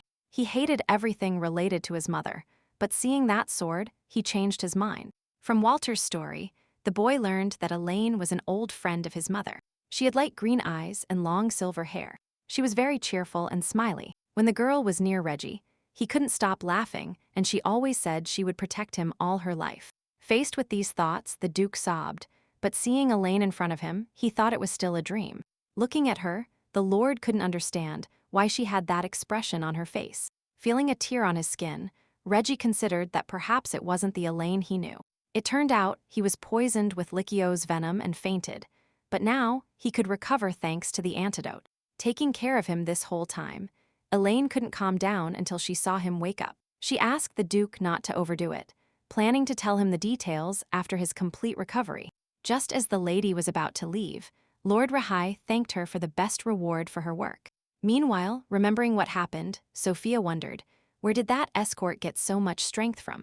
A strength comparable to His Highness's, even superior, of which he himself perhaps didn't even suspect. Suddenly, a knock on the door. Lady Elaine entered the room to find out how Lady Rossley was doing. The fact that the Duke was better, that the antidote worked, and now he was sleeping, truly cheered Sophia up. In reality, the heroine has a request. She asked the young woman to keep her abilities secret, with which she defeated Likio's. She understood that if she surpassed Ray, the strongest knight, she would attract too much attention, and everyone would know her face. Some would remember her, and then Elaine's true identity would be revealed upon seeing that. After 20 years, she hadn't aged. Although it was strange that Sophia wasn't as talkative as usual, she accepted without question. The reason was that she felt indebted to the lady, so she promised not to say anything, giving her word as a knight. Furthermore, she apologized for speaking so harshly, ignoring Lady Elaine's abilities. Driven by envy of her position, Lady Rossley was the eldest daughter of a disgraced count's family. But 5 years ago, a monster invaded her village. She was on the verge of death after losing her home and family. At that moment, His Highness saved her village, and with it, gave the young woman a second chance at life. However, after losing her home and family, Sophia would rather have died than been saved, and live with that pain. Then the Duke told her that her suffering was no reason to die. The living must live. He also had no family, nor a home to return to. It happened to him when he was still a child. There was a time when Reggie sat crying like this young woman, but he managed to overcome that hell. It is not easy to break someone who has lost everything. So he ordered the young woman not to give in, that she still had much to live for. Sophia feels uncomfortable crying like this in front of others. Only he could give her support. The man she cursed. She healed and broke down in the room. What a scare they gave him. He didn't expect Lady Sophia to already be awake. The heroine was speechless upon learning that he had a couple of questions about Lysias. She heard that she alone defeated that huge monster, although the Duke's attack weakened it. Furthermore, Elaine insisted that she didn't defeat it alone, that Lady Sophia helped her. At that moment, the young woman confessed that it was true, that Lady Elaine did it all alone. Breaking her knight's promise, Rossley did fight the monster, but she was a hindrance due to her injuries, and she felt terrible about it. According to the Duke's escort, thanks to her help, she was able to deal with Lysias, but Sophia was sure she was a hindrance. Her injuries incapacitated her, and on top of that, they had to carry her. It seemed they would argue endlessly, but the important thing is that they returned safe and sound. Thus, the felon knight stayed at the Count's mansion until Regist recovered. A maid was happy that the monster was captured. Like the others, she noticed that the atmosphere in the mansion had been disgusting lately. Rumors were circulating that Sylvia, who had disappeared, had returned safe and sound. Thanks to the knights, trouble was avoided. It was said they were very capable, so the maids hoped they would stay here for a long time. The girls were so chatty that they didn't even notice how a bloodthirsty beast pounced on them. Seeing a bear in front of them, they began to scream in fear, preparing to quickly call the knights. At that instant, behind the bear's skin, Milady appeared. She apologized and asked to be shown where the kitchen was. The Duke was poisoned by Lycos, but the internal damage was not fatal. A normal person would have died in an hour. With the help of the Silver Knight, the Lord was saved from serious injury. The ingredients were brought by Lady Elaine. At first, the Lady Knight thought she would only get herbs, but she managed to get Lycos's heart. Not knowing what happened to Lady Sophia, the girl recounted that Lady Elaine brought her injured. Ray knew his escort was excellent, but it turned out she was so good that she defeated Likio alone. But if she had that level, her name would be mentioned on the continent. However, no one has heard of such a knight there. In any case, the doctor advised Reggie to take a break for a while, and not to forget to take his medicine. Since the Duke's examination was over, Lady Elaine kindly brought him food. It's a bear stew. So that the captain recovers faster, he will surely love it. For that, the girl even hunted a bear, thinking it would be good to strengthen Reggie's health. So she prepared it.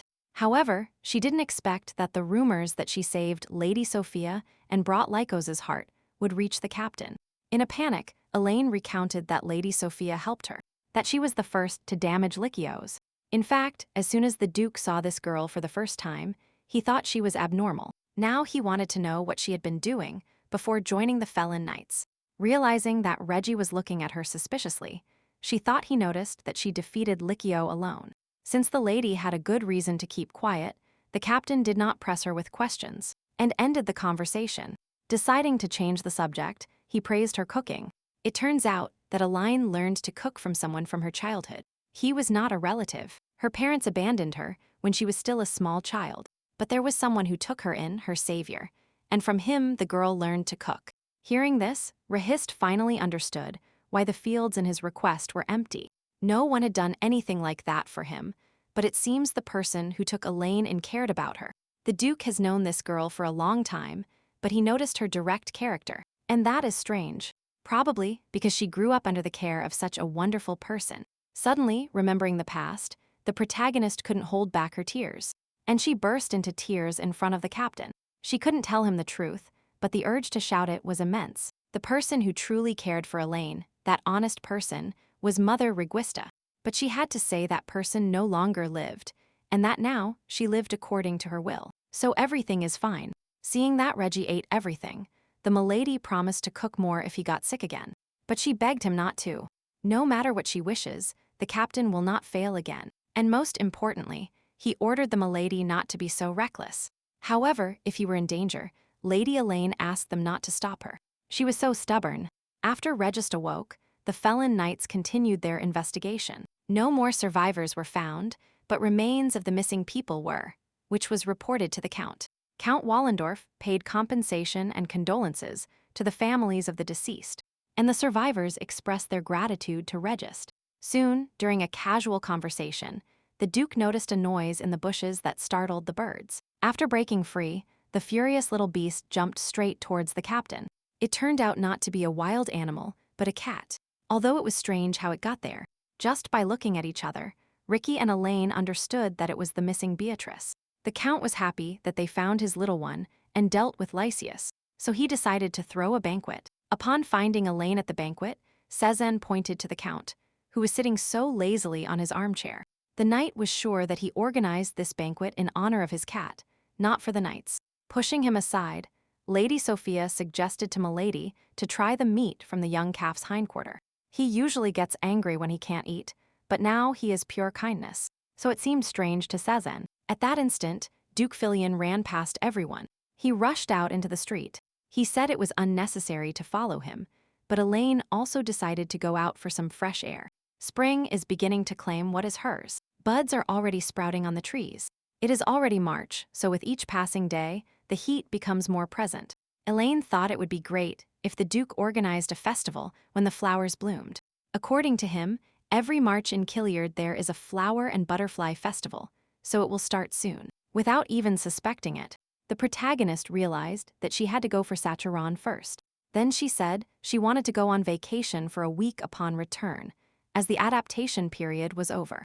After receiving the Duke's permission, the girl felt sorry to say goodbye and asked if he liked fireworks. A simple image of fireworks returned Ray to his childhood, when under those lights children harassed him, calling him the witch's son.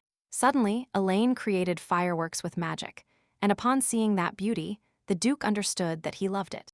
It seemed the perfect moment to give the captain his birthday gift, hoping he would love it. Elaine found out from Sir Lloyd, but Riggy was so busy that he completely forgot about it. He didn't even notice that the brooch was old. To him, it was the perfect gift. How innocent. When he promised to use it, he didn't understand why this girl was so kind to him. The reason was astonishingly simple. Lady Elaine just wanted His Highness to be happy. People wanted the witch's son to suffer, just like the witch's victims. But now everything has changed. Although the Duke tries to push those thoughts out of his mind, his escort asked him if he liked fireworks. Now he could answer yes. They are sparks. Now that moment of his memories is clearer. Maybe fireworks aren't so bad. Days later, the Felon Knights returned to Killiard. Elaine's merits were highly valued. After his return, the Duke felt that the paperwork was endless, and he had only been back for such a short time. Reggie urgently needed a distraction without Lady Elaine, or he wouldn't be able to handle the festival budget. It wasn't much help. Many matters had accumulated while he was in Ballander. Thinking about it, Lady Elaine received the award and went straight on vacation. She will return before the festival. Suddenly, Lord Lovell asked the Lord to accompany her. Apparently, she said she would invite the Duke to go with her. Just then, Gila Rister finally returned from the expedition, right as they were arriving at the Duke. Meanwhile, Elaine, searching for the ingredient, found it. The place hadn't changed at all. She was worried it might have disappeared, but everything went wonderfully. Now it was time to go home. Lady Rister worked hard on the expedition. All the monsters in the location, indicated by the Duke, were eliminated. However, they couldn't find him this time either. It has already been 10 years since his disappearance. Before leaving, Walter couldn't say exactly how long his journey would take, but he promised that everything would be revealed in due time, assuring there was nothing to worry about. Just in case he didn't return, Walter left Hill in charge of the young prince's life. There are many murky aspects to Walter's disappearance. He left Reha with Gila, as if he knew he was going to disappear. In just 1 week, Killiard has become so crowded that it's scary to think how many there will be on the day of the festival. Seeing the people in the uniforms of the Night Squadron, the protagonist realized it was the first time she saw those faces. Lady Sophia noticed her presence. After all, today is the first day Elaine returns from her vacation.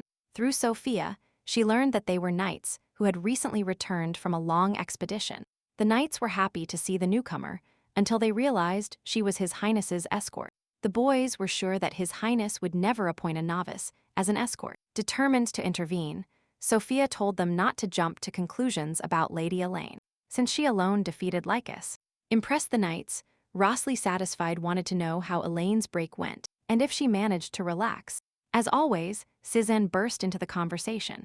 He missed her so much that he needed to know when she had arrived. If I had known she was here, I would have announced it already.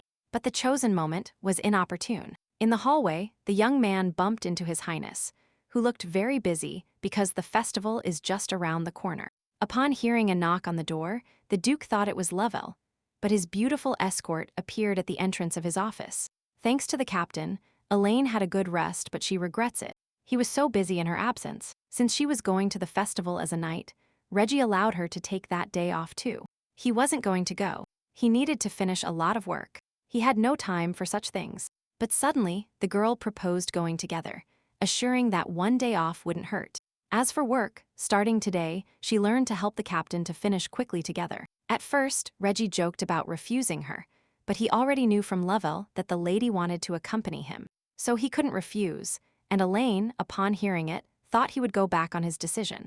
In another situation, the Duke wouldn't go, but now it would do him good to relax with his subordinates. On the day of the festival, Elaine dressed specially, but she has no idea about fashion and asked Sophia for advice. She thought her outfit was ridiculous, but Reggie opined that it suited her wonderfully. Already in the middle of the celebration, the Duke noticed that this year there were more people at the festival than last year. Suddenly, grabbing his hand and looking fixedly into his eyes, Elaine begged him not to let go. As the girl dragged him, the Duke thought he shouldn't overdo it, because she was the one who should hold on to him. At that instant, the protagonist found everything very strange. She didn't know if Reggie's back had always been that big. The place they arrived at was amazing. So many street vendors, and such a delicious aroma. Elaine didn't restrain herself, and decided to bring something to eat. Ray even let her buy whatever she wanted. She soon returned with the purchases, but it was hard to believe she would eat it all by herself. Among other delicacies, the girl brought the captain a meat skewer with a lot of spices. The meat was too salty. Walter did not allow Ray to eat that food because it was harmful. Suddenly, Elaine saw something interesting behind the Lord and suggested they go together. At the festival's shooting gallery, they were greeted with joy, taken for a young couple. They proposed playing a game where the grand prize was a large teddy bear, ideal for a gift. It sounded so interesting that the Duke accepted, suggesting to Lady Elaine they try playing together. Thanks to his natural gift, the strongest knight, Reggie, hit all the arrows right on target. Not believing that such people existed, the owner gave them the grand prize. He had loved watching that fight. Seeing that Lady Elaine wanted to give the bear to the Duke, Ray objected. He won it for her. For their public love scene, the young people were thrown out of the shooting booth and sent outside. So they agreed that whoever won rock, paper, scissors would keep the prize. And it seems Elaine won. And although she longed to give the prize to the Duke, She had already given him a gift, and for him that was enough. Asking him to consider the toy as a return favor, His Highness suggested moving on. On the way, the heroine was tormented, thinking that, according to others, Ray and she looked like lovers. He is still her young nephew, but it is normal for people to misinterpret things due to their similar age. Lost in her musings, the heroine was almost run over by a cart. If it weren't for the Duke hugging her, wanting to show her something too, he suggested going to a more secluded and quiet place, a place of unreal beauty, covered in marigolds. It seemed like a dream one didn't want to wake up from. Reggie found this place charming by chance, but now it has brought him many new emotions. Contemplating this beauty, Elaine wished with all her being that they were all together. Bella, Lloyd, and Smell. Smell, unlike Bella and Lloyd, disappeared without a trace, and the girl didn't even know if he was still alive. Lloyd Cree, who couldn't have died since he is a demon, would undoubtedly survive even with serious injuries. At first, the protagonist thought Smell took care of Reggie, but it seems Reggie completely ignores Smell's existence. It's late, so the Duke suggested it was better to return as soon as possible. Even if there seems to be no hope, as long as they remain alive, they will one day meet Esmel. During his absence, something happened. The Lord was extremely indignant upon learning that the Duke was not there. Lovell suggested to the man that he calm down first and explain everything. But just at that moment, the Lord of Rishi returned. Seeing the man begging for help, His Highness recognized the Rister's butler in him. Terrible news. Lady Gila's younger brother, young Lord Edwin, has been kidnapped. The butler, devastated, could not accept the loss and, consumed by grief, collapsed onto the floor. Crying, only after drinking a glass of water did he manage to calm down, and His Highness begged him to tell everything that happened. It happened yesterday. The sun was about to set, so Chase asked Lord Edwin to return. After shopping abundantly, Edwin Rister, Count Rister, agreed to return. Time had flown by. He had bought all that for his little sister, who would soon return after spending days searching for her father. Thinking that she hadn't eaten well, Edwin wanted to greet her with a delicious meal prepared by himself. Furthermore, today marked exactly 1 year since he became count, and he wanted to show off being able to manage the land without Jackson's help. However, Chase still remembered the mistake he made last time due to the lack of that help. Just as Edwin was recounting that he was still very young, a fearsome gang of thugs surrounded them both. This brat, this so-called Edwin, they loved him, as they thought he was Hilarister's brother. Upon hearing that the mercenary suggested the young count go with him, Chase, without hesitation, put his sword to his throat. The knight did not tolerate such arrogance and ordered the guy to stay away from the count. Trying to protect the young master, Chase received a magical shock from electricity. His body completely locked up. Terrified, the young count screamed, wanting to run to help, but the mercenary ordered him to stop. With a sword conducting electricity, the mercenary was ready to kill the knight, increasing the tension if Edwin moved. Now, the boy had to drop everything in his hands and go after the bully to save the knight. Chase desperately tried to stop the boy, but all was in vain. Before leaving, the assassin threw a message to him and ordered him to deliver it to Lady Gila. If she doesn't want to see her brother's corpse, in 1 week she must bring Regist of Filion to the indicated place. According to the Rister butler, Chase regained consciousness late and returned to the mansion, and delivered this note. Lady Hyla plans to save her brother. Lady Hyla asked not to tell anyone, so as not to put anyone in danger. But the butler could not keep such a thing quiet. It sounded like madness. Elaine didn't understand the connection between those bandits and Lady Hyla, nor why they kidnapped someone. The butler didn't know, but they identified themselves in the note as mercenaries from Gallade. 2 years ago, Duke Filion received a request to eliminate a group of thieves, and they have held a grudge ever since. Lady Gila was with him, so it's clear they were trying to reach the Duke through her. Upon hearing the butler mention Walter's disappearance in the conversation, Elaine couldn't believe it. Deciding not to kill those who are stalking him, Duke Filion decided to go look for Count Edwin together at dawn. The next morning, accompanied by the butler, the Duke showed up at the Rister mansion, catching Lady Rister off guard. Upon learning that Jackson had told everything, she was furious when she had asked him to keep it a secret. But the lady never imagined that Reggie would think she should have known sooner. Despite Gila's fear, the Duke will participate. If he doesn't go, the Count is in danger. As far as he knows, Lady Rossley was summoned to an old prison. Espionage experts, if Reggie doesn't go, Gila is in danger, who will be captured and killed, and the hostage Edwin. And then she will be the hostage, and the mercenaries will demand the presence of Duke Filion Killiard. They hold a grudge against him and will do everything possible to find him. But Hela promised to protect him until her father returns. Her only fear is the unknown, what will happen in his absence, and not knowing what face she will see afterwards. In reality, Walter wouldn't want his children to die because of his request, and the lady knew it well. Walter Reister, Gila Reister. Lady Gila was Sir Walter's daughter, and Lane was not close, so she vaguely remembers. 20 years ago, they were close to Lloyd, and the commander of the Royal Knights. So Gila begged the Duke to promise that, if her life was in danger, he would flee, forgetting about her and her brother. Interrupting the talk, Lady Elaine declared that she had someone looking out for her safety. Sir Philippian just forgot to introduce his bodyguard to Lady Elaine. It was a pleasure to meet you. Seeing the one who requested to participate in security during the ceremony, Hela didn't believe he would let her work for him. As for the Howlade mercenaries, they visibly scattered after interacting with the field's knights. At the meeting the day before yesterday, there were many people, and it is said that some were carrying magical instruments. As is known, it is not an easy weapon to master, and it is strange that simple bandits possess it. If nothing changed, everything should be as on the map, where Gila found a prison. Although old, it was then that the heroes decided to analyze the map and devise a rescue plan. It turned out that the reason they kidnapped Edwina was because her sister served a well-known man, named Regist of Philippian.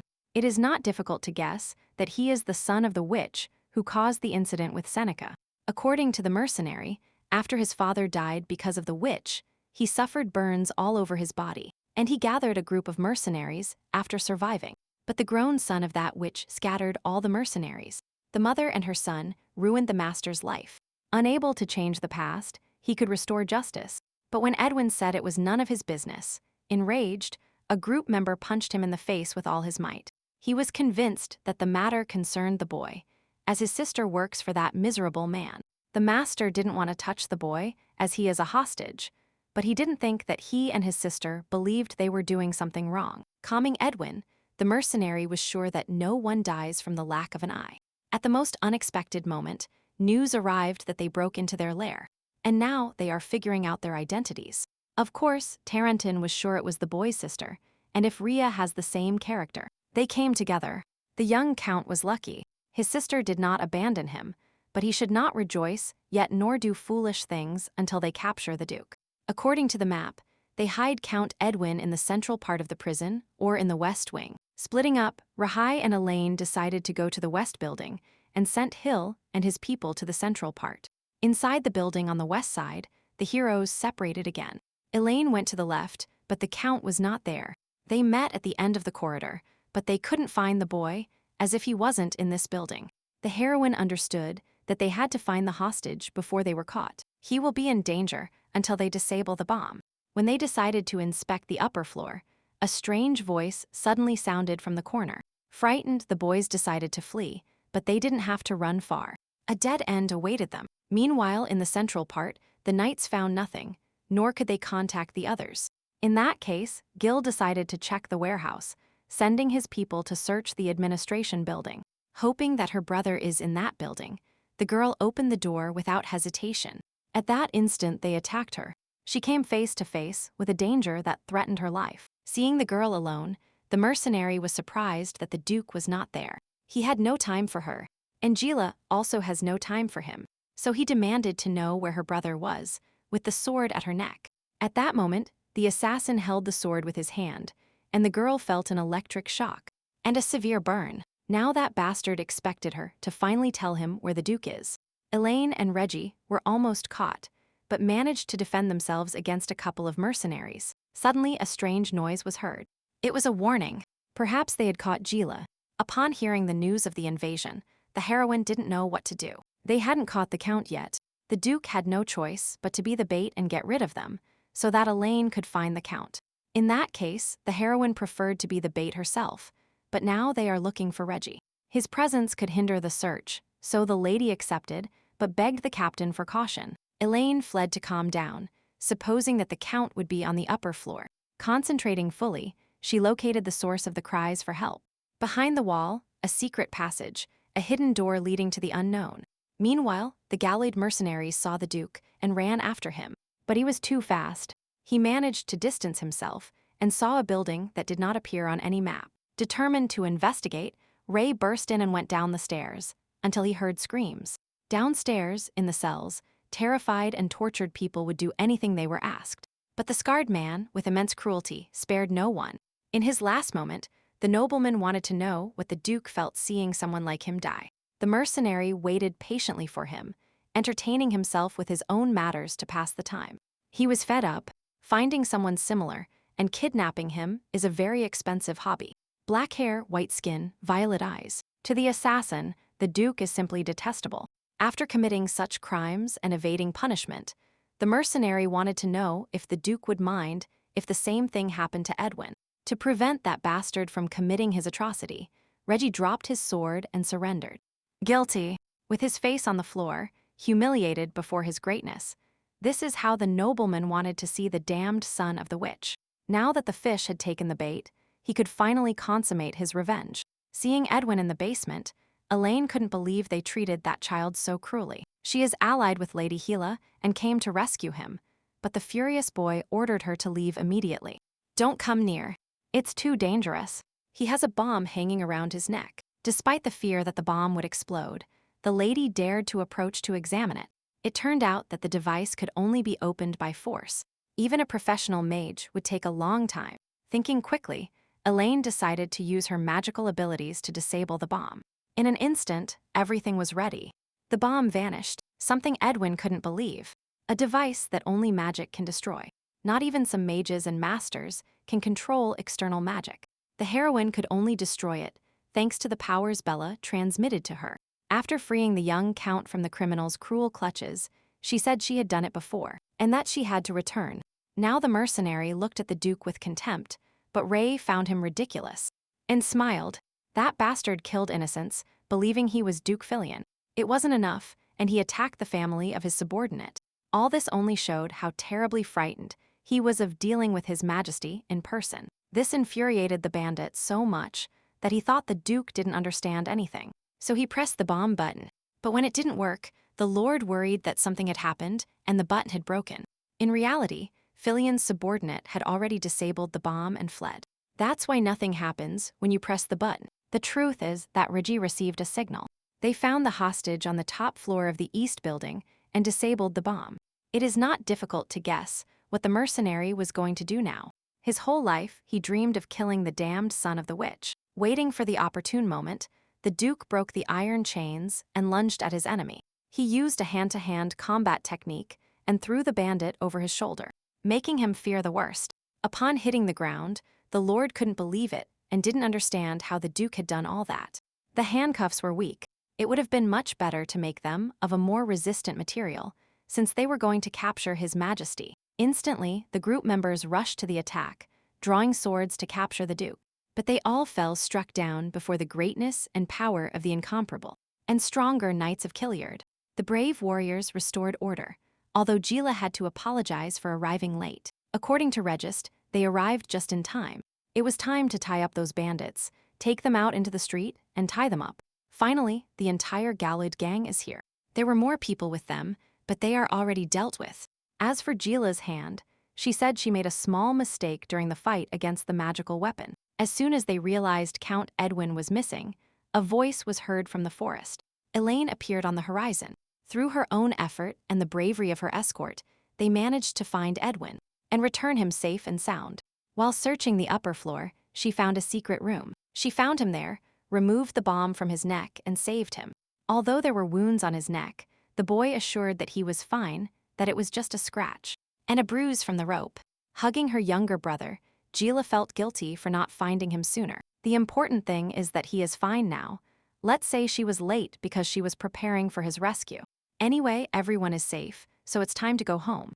Everyone anxiously awaits their return. After Reggie and his subordinates saved Edwin and the commoners, he returned to the mansion. And he was attended to. However, Elaine didn't know what to do now with the scar on her beautiful face. The moment she insisted on putting cream on it, the Duke didn't know where to look. At that moment, Lady Hyla and her younger brother Edwin entered the room. She came to express her gratitude, grateful for yesterday, Edwin couldn't imagine what danger he would have been in if Lady Elaine hadn't found him. He was also grateful to His Majesty for coming to help his sister. But Reggie didn't need thanks. After all, the boy was there because of him, and Elaine only helped. To be honest, Gila didn't believe Elaine was the Duke's escort. But now she understood why he chose her. Now, with all her heart, she fervently wished the best for that brave young woman. Deciding that no one had eaten and everyone was hungry, Edwin wanted to thank them like his family. So everyone decided to eat. Finally, their mission had ended successfully. Only a few days had passed since the kidnapping case was solved, and the hero returned to Killiard. A messenger pigeon arrived, conveying that Nathan's magic circle scientific investigation. From the letter, Elaine learned that the Lord was going to meet for lunch to discuss the research results. Realizing that everything was over, the girl hurried to get ready to go to lunch. At that moment, Duke Filion entered the room. Nothing was wrong. He just peeked in for a moment. He had simply prepared a special gift. This was particularly important to him.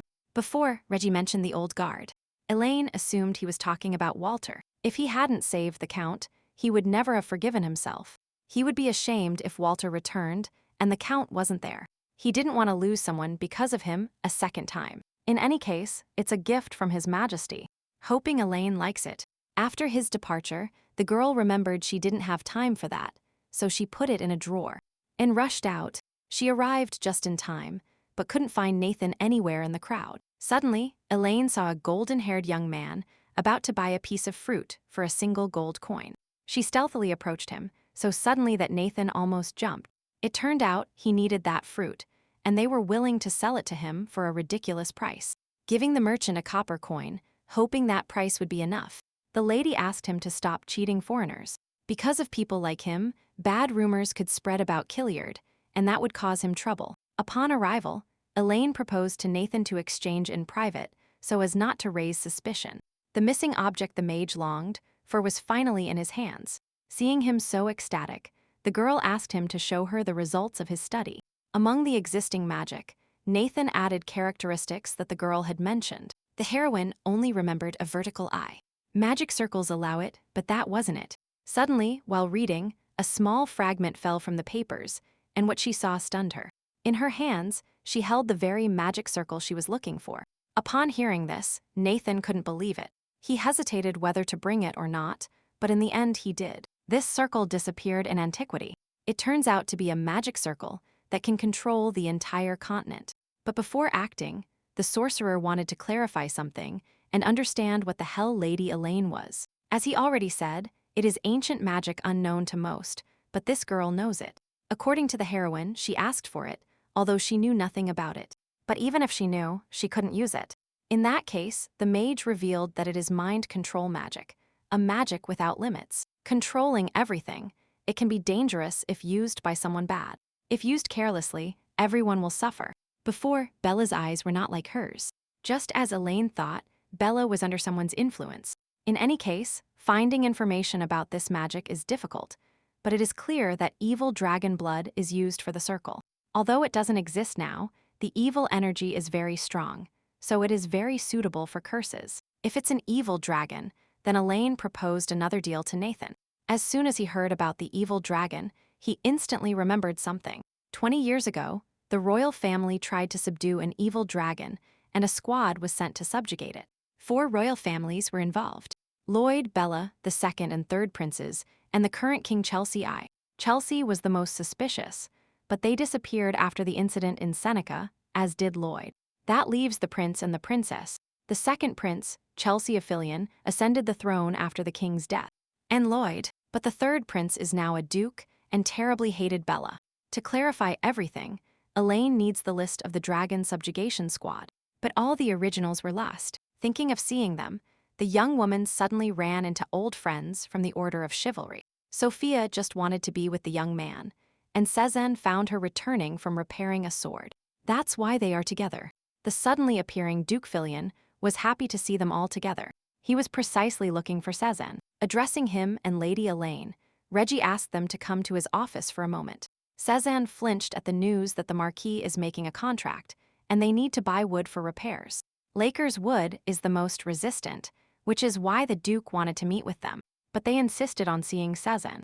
It is obvious that the knight arrived here with the support of the Margrave, and now the captain wanted to know what it was about. In any case, the Duke wanted the young man to accompany him, even if it made him uncomfortable. With this deal at stake, the next day when they left, the road became terribly cold. Seeing Cézanne's terrible condition, Elaine decided to ask about the cessation of northern supplies. The Duke didn't know the reason, but a year ago shipments slowed down and recently stopped completely. Since this hinders trade, Lord Fillion was going to visit them. Upon arrival, they were greeted by Margrave Lakers, the owner of Lakers. As soon as the Margrave noticed Cézanne, saying it had been a long time since they saw each other, the young man visibly sank. It was time to enter the mansion. The Lakers are an ancient family living in the far north. In this land, where an evil dragon lurks, the Lakers family watches to prevent its awakening. It is no secret that the Lakers are famous for their great support, being a shield for the inhabitants. McGrath proposed discussing the agreement here, although Miss Lakers usually manages the wood trade. According to Sir Lakers, she is not well, which is why he is substituting for her today. Miss Lakers is a young woman who, according to rumors, had enormous power in society. They say she disappeared a year ago. Suddenly, while the maid was carrying tea, she tripped on the edge of the rug and fell onto Lady Elaine. Fortunately, the clothes protected the young woman from burns. She only asked permission to step out for a moment. The maid was ordered to accompany Milady and couldn't stop apologizing the entire way. She wanted to prepare spare clothes, but Elaine told her to give her a simple towel and leave her alone. The young woman was happy that Reggie had his own business because she also needed to find something. The Lakers are a lineage of the Northern Vanguard. They needed the list of arrivals to the mountains. 20 years ago, the team that subdued the evil dragon would have handed that list over to the Lakers. The heroine was so obsessed with finding the list that she bumped into a lord in the hallway. She apologized immediately, but upon seeing his face, she knew the conversation would not be friendly. The ill-tempered young man thought she was so humble that she couldn't even look him in the eyes. Leaving that rude person, Elaine decided to leave, but he stopped her and demanded a proper apology. Hearing no response, the Lord thought she also had hearing problems, so he repeated that she should apologize. Without even knowing who he was, the brave girl declared that he should also apologize, since he bumped into her. At that moment, the Duke's voice was heard. His companion was taking a long time to return, so Reggie went looking for her. Seeing Licht there, Sir Fillion didn't understand what the girl was doing near the Crown Prince. The Crown Prince tried to find out why they were there, but Reggie cut him off saying they had business. Licht, finding the answer arrogant, asked him to give more details. He observed that Duke Fillion was of humble and base lineage, but held his head high. Furthermore, the prince thought he should educate his subordinates, as the girl insisted on not apologizing. At that instant, Cézanne and Margrave Lakers appeared in the corridor. Surprised by the prince's presence, Licht still allows himself to come without notice, so the Margrave must fulfill the promise he made. Since Lord Lakers is busy today, the Crown Prince ordered him to bring Lady Juliana. He was sure she wasn't so ill as to be unable to talk about the engagement. The Crown Prince has come for the 5th time in 3 months, but there is no improvement at all. The Margrave always prevents him from meeting Juliana, as if she were truly that sick. The truth that Lady Juliana does not want to get engaged to the prince hit him like a bucket of cold water. According to Lord Lakers, Licht wants the marriage with his daughter to obtain northern resources. His daughter is an intelligent and kind young woman. She is not blinded by power. Taking the young woman for a mere fool, the Crown Prince became enraged, but he decided to leave the palace silently. After their meeting, the Margrave was uneasy, so he announced that he had to be absent for a moment. But now the most important thing for Reggie is that Lady Elaine is not harmed. With everything in order, they decided to return to the room, as the lady will arrive soon. Then, the protagonist noticed something was wrong with Cézanne, but didn't know what it was. As soon as they entered the room, wild screams from Miss Lakers erupted. Her madness was terrifying. Upon hearing the young woman order the Crown Prince to be brought immediately, Cézanne broke out in a cold sweat. And he froze. As if hearing, he fell to the floor, in front of a crazed and blood-soaked Lady Lakers. The girl looked at him with eyes full of malice and cunning. The waste had finally returned.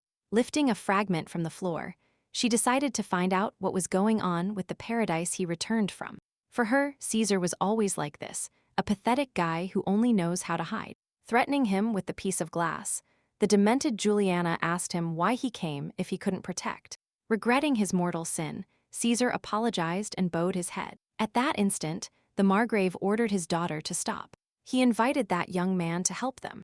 Juliana couldn't believe her father called him, again calling the fool who can't take care of anything. According to Lord Lakers, Caesar cannot be blamed that much. He is not at fault for what happened. However, the blame was not only his, but also the Margrave's, who killed his son Caesar with his own hands. After accusing her father, Juliana collapsed unconscious, and the maid rushed to help her. Lord Lakers ordered the mess to be cleaned up and the young woman taken to her room. Duke Filion usually doesn't interfere, but he suspects the forestry business is related. Upon hearing this, Lord Lakers declared that he could no longer hide the truth.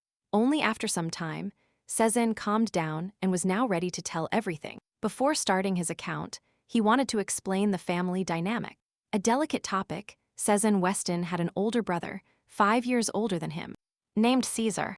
His parents, knights of the mansion, died young at the hands of demons on a mission. Margrave Lakers adopted the boys and allowed them to call him Dad. An incredible gesture. It was a hope burning in their eyes, a hand guiding their path to the future. After that, Cezanne and his brother wanted to become knights to thank him, and they both started accompanying Juliana. Then, in a training session, Cezanne's sword flew out of his hand. He was weaker than his brother. Caesar always told him not to close his eyes, but he was surprised how good he was. When asked if he was scared, Cezanne said he might have closed his eyes unintentionally. The older brother was also scared, but he was more terrified that Cezanne might turn his back on him. Caesar was always brave and led his younger brother everywhere. The lady took great care of them. They spent their entire childhood together. They were precious moments, but a year ago something happened. Due to unexpected events, Cezanne became timid. It was the day of the forest exploration, and since Juliana was in charge of the timber business, she had to be there. The brothers accompanied her while she worked, until they found a rotten tree, and they started cutting it down. But when they almost cut it down, this appeared. A monster taller and bigger than a tree. The forest beast instantly attacked the people. Bitten, they lost their minds and attacked others, infecting them. So Caesar took responsibility, saying they would deal with the monster, leaving Juliana to evacuate the people. At that moment, Caesar faced an impossible task, remaining calm in his first fight. However, fear invaded him when he saw the corpses and the panic. He thought his parents had died like that. The boy couldn't fight and decided to flee, but the monster immediately pursued him. To protect his brother from the mortal part, Caesar covered him with his body and stabbed the monster with his sword. However, his mind began to cloud over. His eyes lost their vital gleam. The young man apologized one last time to his family. An instant later, Caesar transformed into a bloodthirsty monster, but his family thought it was a joke. That day, his blood was spilled before everyone's eyes. Juliana and Cezanne lost their brother forever. After the Margrave killed his eldest son with his own hands, the beast hid in the forest, and they couldn't find it. They collected everyone's bodies, including the eldest brother's, and returned home. Since then, Juliana hasn't left her room, and with her father's support, Cezanne joined the Knights of Philias. Unable to bear the terrible memories of that, the young man decided to distance himself a little. Seeing him, the Margrave understood that he had acted wrongly. He thought it would be better for Cezanne to join the Knights of Philias. But it's not like that. After thanking the guests for their visit, Lord Lakers suggested they stay there, since it was already late. Then, Ray suddenly said he was willing to do everything possible if they needed help. Elaine would never have imagined that Cezanne had gone through something like that, so she thought it was best to leave him alone. The Duke also decided they should leave him in peace, so he suggested going to the room and rest. That night, Juliana stared long at her expensive pendant, where her beloved Caesar would remain forever in her memory. Suddenly, she called her maid and asked what she would do if she were deprived of the most valuable thing she had. The young woman was shy, so in that case she would simply be a little indignant. However, the lady preferred revenge. Even the weak have that opportunity. Because of the day's discussions, everything became complicated. It is night now, so the protagonist must be cautious. The only obstacle is 2 guards guarding the room at the entrance. But not even that was a problem for Elaine. She was going to use a soporific scent, but when someone suddenly grabbed her by the shoulder, the girl felt her heart drop. Seeing Cezanne, she was slightly disconcerted. He just wanted to know what she was doing there at that hour. To justify herself, Lady Elaine had to lie, saying she couldn't sleep and decided to take a walk. To tell the truth, Cezanne felt the same way. It helps him. So now he also decided to take a walk. She barely dared to ask something, when suddenly a loud and terrifying sound was heard. In a panic, the knight ran into his sister's room and saw his father crying. Juliana was gone. Choking on tears, the maid began to blame herself for not checking on her sooner. When he entered, the window was already open and it was very cold. The girl tried to find her. Not knowing what Juliana was thinking then, Elaine believed it was necessary to find her quickly. Instead of looking for culprits, due to the loud scream, Duke Filion went to check what had happened. Upon learning from the companion that Juliana had disappeared, he made the decision to find her as soon as possible. At that moment, the knight's cry was heard. They had found Miss Laker's shoe. The knight examined the spot where the shoe was and discovered that the tracks led north. Meanwhile, torturing herself by running over the icy snow in brutal cold, Juliana only thought of Caesar. Only a year ago, the flourishing Miss Lakers did not intend to submit to her uncle's wishes. No matter how much he tries to marry her off to another, she will always be faithful to him, to her Caesar.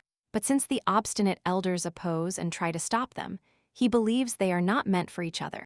However, the girl doesn't care. She listens to her heart and says that Caesar will be part of the Lakers family. After all, she already did everything she could in gratitude, and he wanted to spend his whole life with her. He loved her, and she promised to be with him for life. Those memories burned her soul and hurt her heart. Tears clouded her eyes, and the girl stumbled on the stones. With her leg bleeding, she collapsed onto the frozen snow. At that moment, she saw the shadow of a crouching monster above her. She finally found the scoundrel she had been looking for so much. Caesar is alone, but he only has to wait a little longer.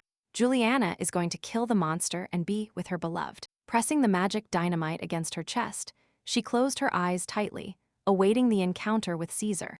But at that moment, rescue emerged from nowhere. The brave Caesar grabbed her and dragged her to a safe place. As soon as they moved away, the monster launched an attack. But it hit the ground. The most important thing for Cezanne now was for the lady to be safe. The Duke, who had just arrived, was going to take care of everything, ordering Lady Juliana to be protected, and making sure she didn't escape. Immediately, Sir Filion unsheathed his sword and lunged at the bloodthirsty monster, disturbing the peace of humanity. In any case, being here is too dangerous. So Cezanne proposed to his sister to return to the mansion with him. In response, she received a slap and Juliana's anger for having intervened. She didn't want others to worry about her, whether she died or not. Without Caesar, there is no point in living or reasons to return. Being also the younger brother of the deceased hero, Caesar couldn't stand it and confessed that he too was sad. Actually, he doesn't like this life. Every day is a series of laments, the powerlessness that caused his brother to die, the guilt that his father and sister suffer. Not a day without nightmares. Everything is horrible, but the young man keeps living. He keeps going only because his brother gave his life for him. That is the reason why Juliana cannot give up. She must keep living. If she leaves too, Cezanne would never forgive himself.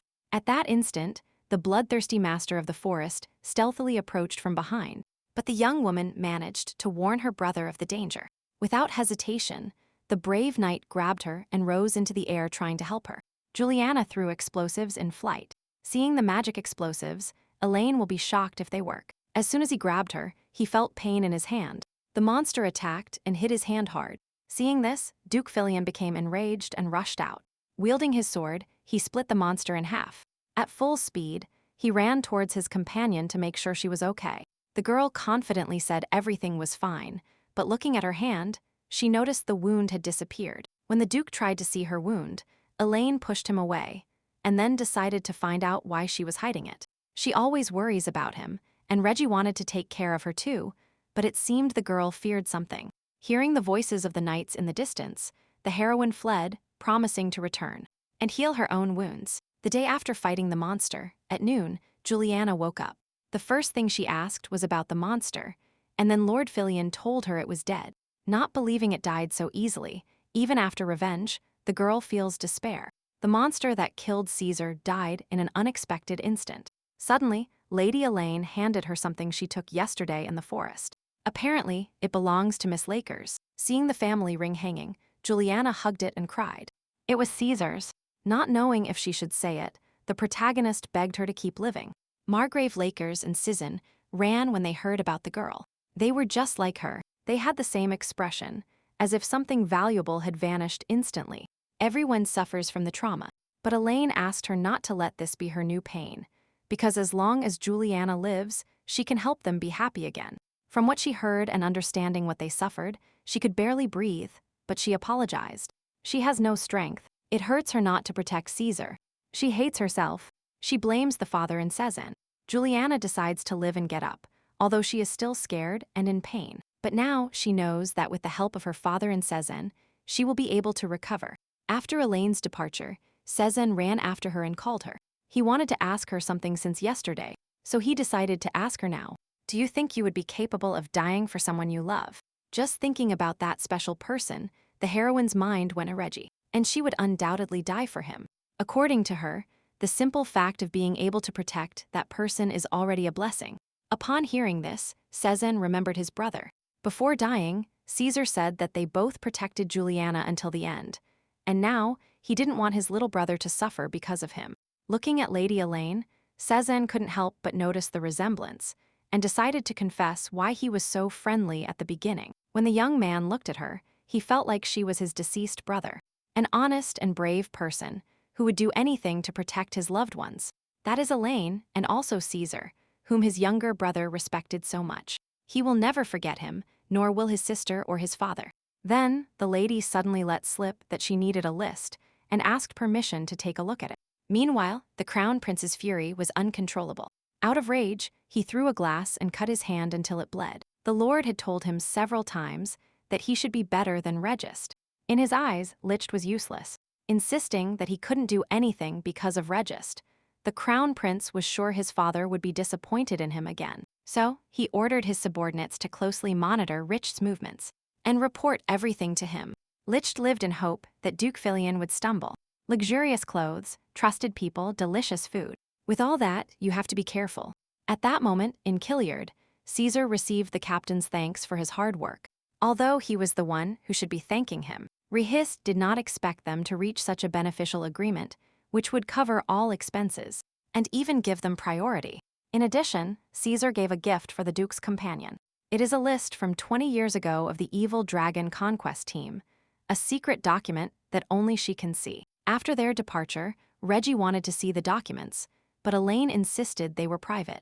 Recalling the wound, she said she instantly healed it, and it is already healing. Seeing the Duke's somber face, she apologized for being rude and hurting him. But Reggie didn't want apologies.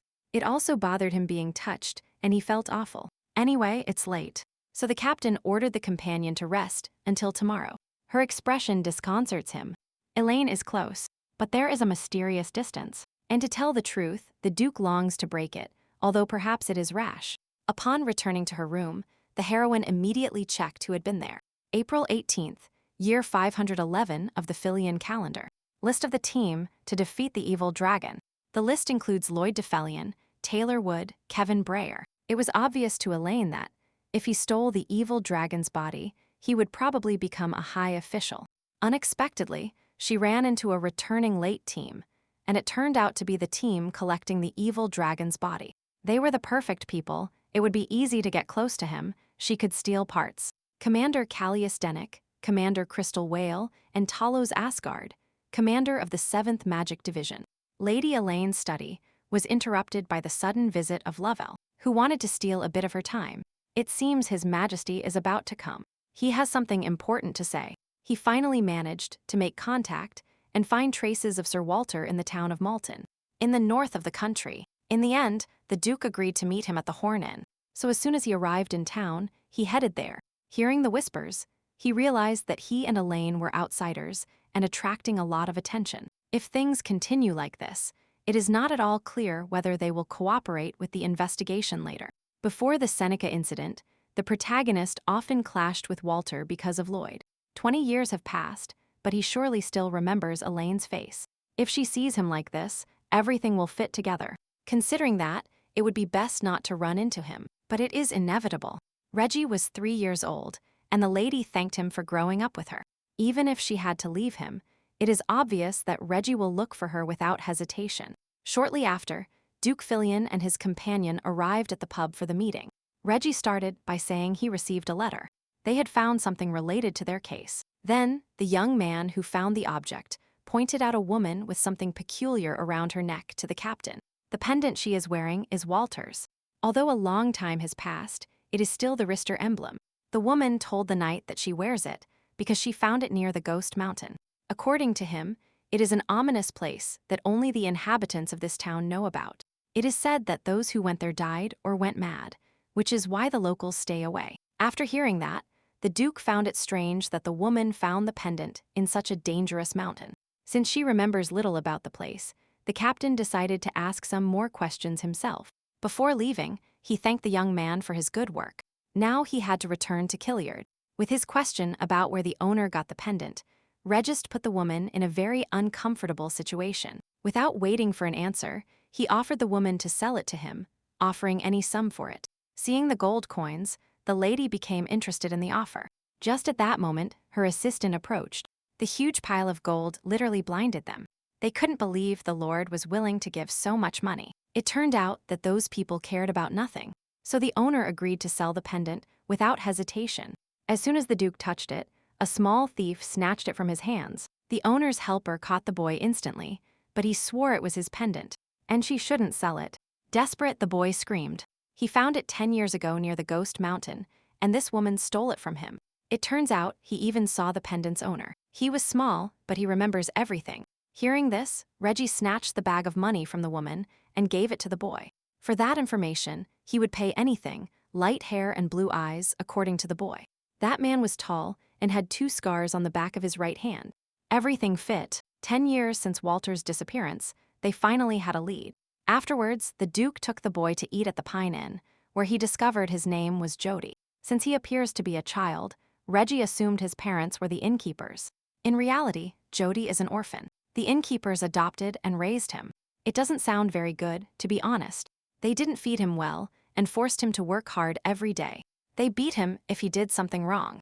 This year, the boy turns 15, but looks younger and suffers because of his adoptive parents. With that, Jody finished telling his story and now wanted to know what had brought these people here. In his eyes, the Duke is very young, but he is willing to pay so much, so it must be important. After saying they came to see the pendant's owner, Reggie asked how the boy had met him. It's a long story. Jody remembers him because of Karen, a man who lived in the ghost forest a long time ago. Now disappeared. The boy distrusts the pendant's owner. Just as that man arrived in town, misfortune befell Karen. It all started a long time ago, when a strange man lived on the Ghost Mountain. His name was Karen. His hair was dark and resembled seaweed. People avoided him because of his careless and gloomy appearance. The town children both feared him and were curious about him. They used Jody to find out more about him. Wanting Karen's hair, they ordered Jody to bring it, promising in return to consider him brave and leave him alone. Furthermore, he won't be able to escape them if he doesn't find Karen. Those were the conditions they imposed on him. The boy didn't want to do it, but he had no choice but to sneak into Karen's house. Inside it was creepy, but he only needed to collect some fallen hairs. Just as he was diligently searching for hair, he heard a terrifying voice behind him. Karen had returned unexpectedly. Startled, the boy bumped into a wardrobe and just saw a vase heading towards his head at full speed. It turned out that the gloomy man from the Ghost Mountain wished him no harm. At the last second, he caught the vase and saved the child. Then Jody recounted that, in exchange for the hair, his friends promised never to bother him again. He couldn't believe what he was seeing. With what ease and kindness, Karen cut off a lock of hair and handed it to him. The Lord asked him to be smarter with his friends, since Karen is not as strange as he seems. After that, the children stopped bothering the boy, and he started visiting Karen. Karen was kind, but strange at the same time. He never looked out the window to see who was arriving. One time, he mumbled something in his sleep. Another time, Jody found a precious crystal sphere in his room, but the Lord hid it. The boy didn't care, so he forgot about it. Being with Karen was more important to him. And then, one day on his way to see Karen, Jody ran into a strange guy who wasn't from around there. The man in the black hood said he was just passing through, as he had business to attend to. Upon learning that the boy was also going to the forest, the man with the scar on his hand advised him not to go today. He said something strange might happen. Jody remembered him because of his very peculiar behavior. For some reason, those words unsettled the child, and he didn't go to the forest that day. But that night, a large burst of fire erupted from Karen's cabin. As soon as Jody saw the fire in the spectral forest, he ran to his new friend's house. But it was already too late. His house burned until the downpour started. The boy could do nothing but hope the rain would extinguish the fire. Jody, wandering through the burnt ruins of the cabin and completely confused, looked for Karen. But there was no trace of him. And then, suddenly, he tripped over a glove thrown in the ash, which contained that same pendant. After that incident, ghosts appeared in the spectral mountain. Those who approached Karen's house were found there, petrified with terror. It is said to be Karen's curse, but the boy didn't believe Karen was capable of doing something like that. The fact that in the burnt cabin, there were only traces of Karen and Walter, but not their bodies, astonished Rahist. As Jody saw it, it was obvious that Walter was connected in some way with Karen.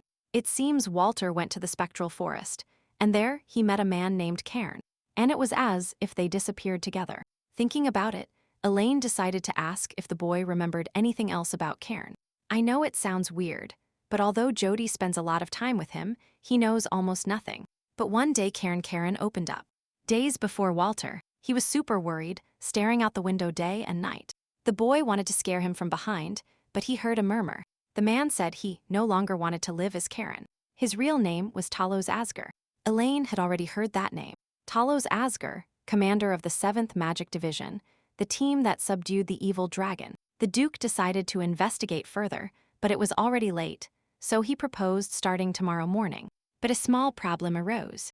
Jody was expelled forever from the tavern, and now has nowhere to live. As long as Duke Fillion is in that town, he will protect him and take responsibility for him. For the first time, the child felt safe and thought these two would be great parents. Before, Ray told him not to show the money he had given him, due to the risk of adults killing him if they saw so much silver.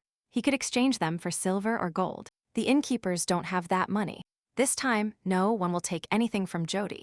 The next morning, panic gripped the town. People were terrified by the incident. Yesterday, they found a boy who was on the ghost mountain. Fear and horror led him to the grave. In any case, while everyone is busy, Duke Fillion and his companion had to leave. The higher they climbed the mountain, the stronger the snowstorm became. Upon reaching the summit and seeing the destroyed and burned cabin, the heroes knew it was there.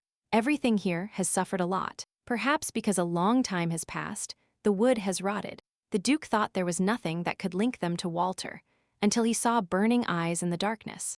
As soon as he ordered Elaine to close her eyes, the young woman immediately told him to run there urgently. However, an instant later, the captain was nowhere to be found, as if the earth had swallowed him up.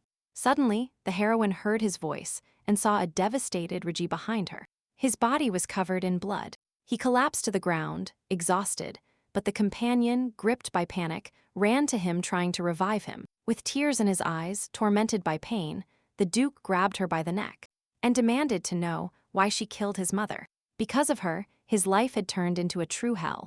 Before, upon seeing the red eyes, Ray suddenly found himself in the middle of the horror that devastated Seneca. Seeing dying people, living specters, he couldn't believe it was real. It was all the fault of Spectre, a monster that sucks people's energy, using their traumas. It was then that the Duke understood that what happened in Seneca was his own trauma. Suddenly, he heard a familiar voice. Walter told him that he had to flee from there immediately. It was too dangerous. Overcome by panic, the Lord offered his hand to Ray. They could only survive by escaping that place. Feeling the devil's chains upon him, the cruel Duke Fillion wielded his sword and cut off his head. In reality, he is not so easy to fool. He has already lived this nightmare 100,000 times. Upon waking up, the captain understood that the hallucination had disappeared and immediately decided to make sure Elaine was all right. In a panic, he started looking for the young woman everywhere and suddenly noticed her lifeless body in the cold snow. She was frozen, but she couldn't wake up, and between tears, she asked his forgiveness for having been wrong. Realizing that the lady would freeze if she didn't wake up, Regis took her in his arms and said they had to deal with the hallucinations. At that instant, Lady Elaine grabbed his hand tightly. The only thing she wished was for Regis not to leave. When he heard the name Regis, a strange feeling invaded him. However, now there is no time for those thoughts. He needed to take care of Spectre. He was driven only by the desire to save Lady Elaine, praying that she would hold on a little longer. Under the effect of hallucinations, the protagonist saw Bella, willing to give her heart. Although this would save the girl's life, she begged the witch not to do it. But Bella saw no problem with it, as Elaine was already living thanks to her heart. The noble's chest burned intensely, as if her whole body was on fire. That's how someone else's heart felt. Bella considered it a lie that Lady Elaine did not wish for the death of her stepmother. Anne rejected it, and since Belle was convinced, Elaine was relieved to have survived thanks to Bella's heart. Every cell in Elaine's body, even the heart, belonged to Bella. She stole the heart of Lloyd's wife. The witch, who murdered all those unhappy people, gave the heart to the one they considered guilty. Desperate, the young woman tried to justify herself, until she found herself blaming herself for the misfortunes. If the protagonist hadn't gone to the blacksmith that day, if the stepmother weren't so hateful, everything would be different. If she hadn't been born, if she hadn't met Bella, this pain wouldn't exist. Persistent voices convinced Elaine that she ruined everything. She said she would protect everyone, but she didn't keep her word. So she decided that, perhaps, the best thing would be to disappear forever. She no longer has anyone to protect. Milady suddenly heard a voice, but she didn't know who was calling her. That familiar smile. A strong hand, forcing her out. Not everyone is gone. One more person remains. Lady Elaine must protect Bella's son. Upon waking up in his arms, she saw Reggie. He almost went crazy, saving her from death. Hugging the girl, now he couldn't deny it. Elaine pleases him to such an extent that he fears a world where she isn't there. As soon as she mentioned Spectre, the captain immediately pulled her away, not knowing she had already woken up. He said he took care of everything while the lady was unconscious, and that there would be no more hallucinations. But then, the girl suddenly noticed that Reggie wasn't wearing his coat and was dressed only in a shirt. It turns out Elaine's temperature dropped suddenly, and upon realizing it, he started dressing her again. It's not a secret. Reggie was worried. It's for safety. Being strong doesn't mean he can handle everything. Besides, if he is having a hard time, he can turn to the Duke. He will help her without hesitation. In reality, she didn't say anything about the past. If she had, he would act as usual. Suddenly, they noticed something among the ruins and started searching for it desperately. From under some wooden planks, the Duke pulled out a crystal sphere with a lot of mana. Perhaps it is the sphere Jody was talking about, but Reggie suggested they put it away first. Meanwhile, something was happening in the town. Sounds were heard since the morning. They sounded like screams. They said that if this continued, a real monster could appear. One of those horrible ones. Seeing them return from the ghost forest, a villager ran towards them to find out what had happened. Elaine could barely recover from what happened, so she promised to tell everything later. Suddenly, a scream was heard. Jody was very worried that his aunt and uncle had hurt themselves. His suspicions came from the fact that the Lord's face was all red, and the girl was drenched in sweat. The Duke not only has a fever, his body literally burns, causing him to sweat profusely. As soon as he said he would be fine after resting, he completely collapsed. Without strength, feeling it was his duty to help the captain immediately, Elaine ordered Jody to return to the lodge. Shortly after putting the Duke to bed, she went to check if his fever had broken.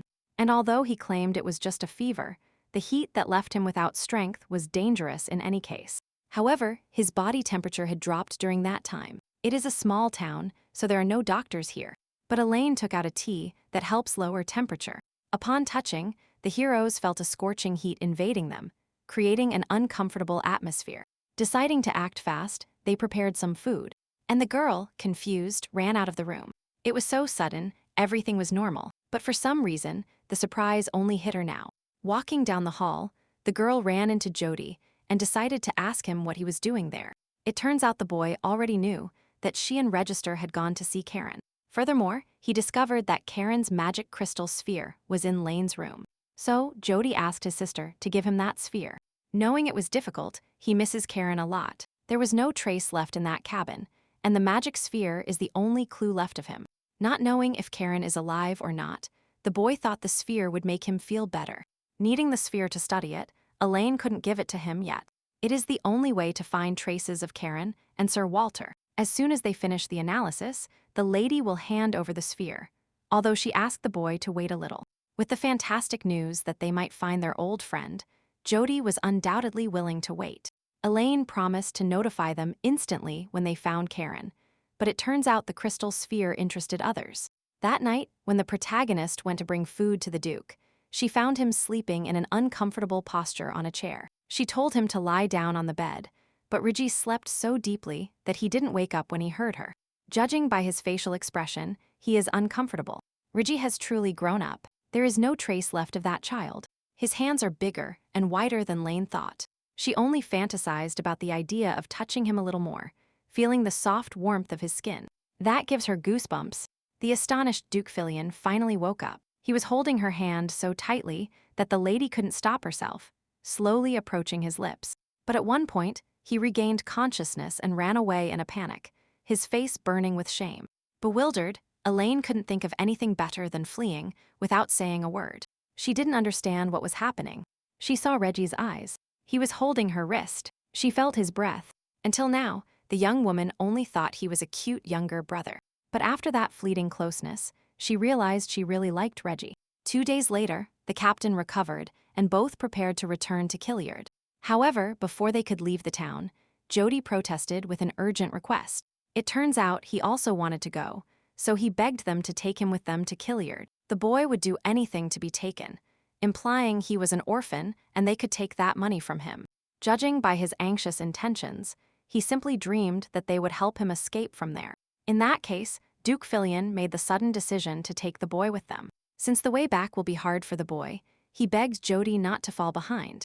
After a while, in the immensity of Killiard, the boy was amazed by what he saw. Suddenly, Lady Elaine decided to leave him alone for a moment, hoping he wouldn't get lost.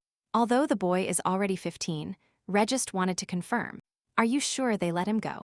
They looked like a happy family, but since that day, Elaine doesn't look the Duke in the eyes. She thought it was better to stay away. If he found out, it would be a big problem. Lovell was happy about the arrival of the Lord and the Lady. Seeing them, he happily ran to greet them with honors. But upon seeing the boy, the subordinate was a little disoriented and wanted to know who he was. According to the Duke, the boy helps them with the investigation. His name is Jody, and Reggie will help him in return. He ordered that he be given new clothes and fed, that they offer him something and take him to his room. After the boy left, Lord Lovell was the first to ask if the Duke had found traces of Walter. To start, Reggie ordered him to call Lord Helio, showing Walter's pendant they had found there. It seems the conversation will be long. The Duke intended to discuss the rest in his office. After this, Reggie told the story of the town of Moltenju to Gila and Lord Lovell. Lady Gila couldn't believe she was seeing her father's pendant, but unfortunately, Walter's exact whereabouts are unknown. According to the Duke, the pendant is still their only lead, but he still needed some time. Walter's daughter was grateful that they found her father's pendant, and she understood that their search would take time. Therefore, she was willing to provide any help and cooperation if His Highness needed help at any time. Then, Lovell almost forgot to mention that while the Duke and his companion were away, Countess Muller had contacted him. Shortly after, their meeting took place. Diana Muller was pleased to welcome the Duke to Killiard. After seating Lady Diana, Elaine revealed that she knew her visit was due to the mining business. Assuming that Count Muller's eldest daughter was mining magic stones again, Rehist wanted to know their purity. According to Diana's study, 90% of the extracted production is first category. Upon hearing this, Lord Filion then proposed closing a deal for the magic stones. It seemed like a normal business talk, but Lady Diana had a somewhat uncomfortable expression, as if she wanted to talk about something else. With the documents signed, Regis thanked the young woman for her cooperation, ending the meeting. But suddenly, Lady Mueller asked if the Duke had received her letter. An uncomfortable atmosphere settled in the air. Lovell understood that they simply hadn't delivered the report to her. The previous time, Regis annihilated all the monsters in the mine, and now Diana wished to meet him in person. At that instant, Elaine heard that the Duke rarely replied to letters, so the young woman came to speak directly to him. After narrating His Majesty's birthday banquet, Lady Mueller decided to ask the captain for something. Upon hearing that he had no one to go with and needed a partner, Regista thanked her but had to decline the offer. It's not that he already had a partner, it's that it's known that there are many rumors about him. The reason he doesn't go to banquets with anyone is because he doesn't want to hurt his companion. Declaring that Count Mueller respects everyone, Diana didn't give a damn about the rumors. However, the immovable Duke repeated one last time, thanking the young woman, and apologizing. Understanding his feelings, Lady Diana did not lower herself and left Killiard Palace. Holding his head after what happened, Lovell couldn't figure out what had happened there. No matter how much he needed a partner, he remembered how nobles mocked the Duke every year. Furthermore, Prince Michael recently announced that he found a fiancée. It would undoubtedly offend Rehist. His Majesty is mature now, but he has never thought about finding a wife. Lord Lovell never told him about this, but the Duke receives countless letters, hundreds. It seemed like a waste of time. The subordinate isn't even Reggie's father, but he worries so much about his personal life. By closing an advantageous marriage, new opportunities arise, so Lovell believed he should marry before Michael. During the entire conversation, Lady Elaine didn't look well. The mere idea of Reggie's wedding distressed her. As soon as the Duke's assistant noticed her, the young woman clumsily declared she was just a little distracted. Before, everyone got married, and thinking that Reggie would too, she couldn't think about that now. The next day, His Majesty contacted Schubert in Kiliad to help him create an exclusive suit. It was rumored that he was the most experienced tailor in Kiliad.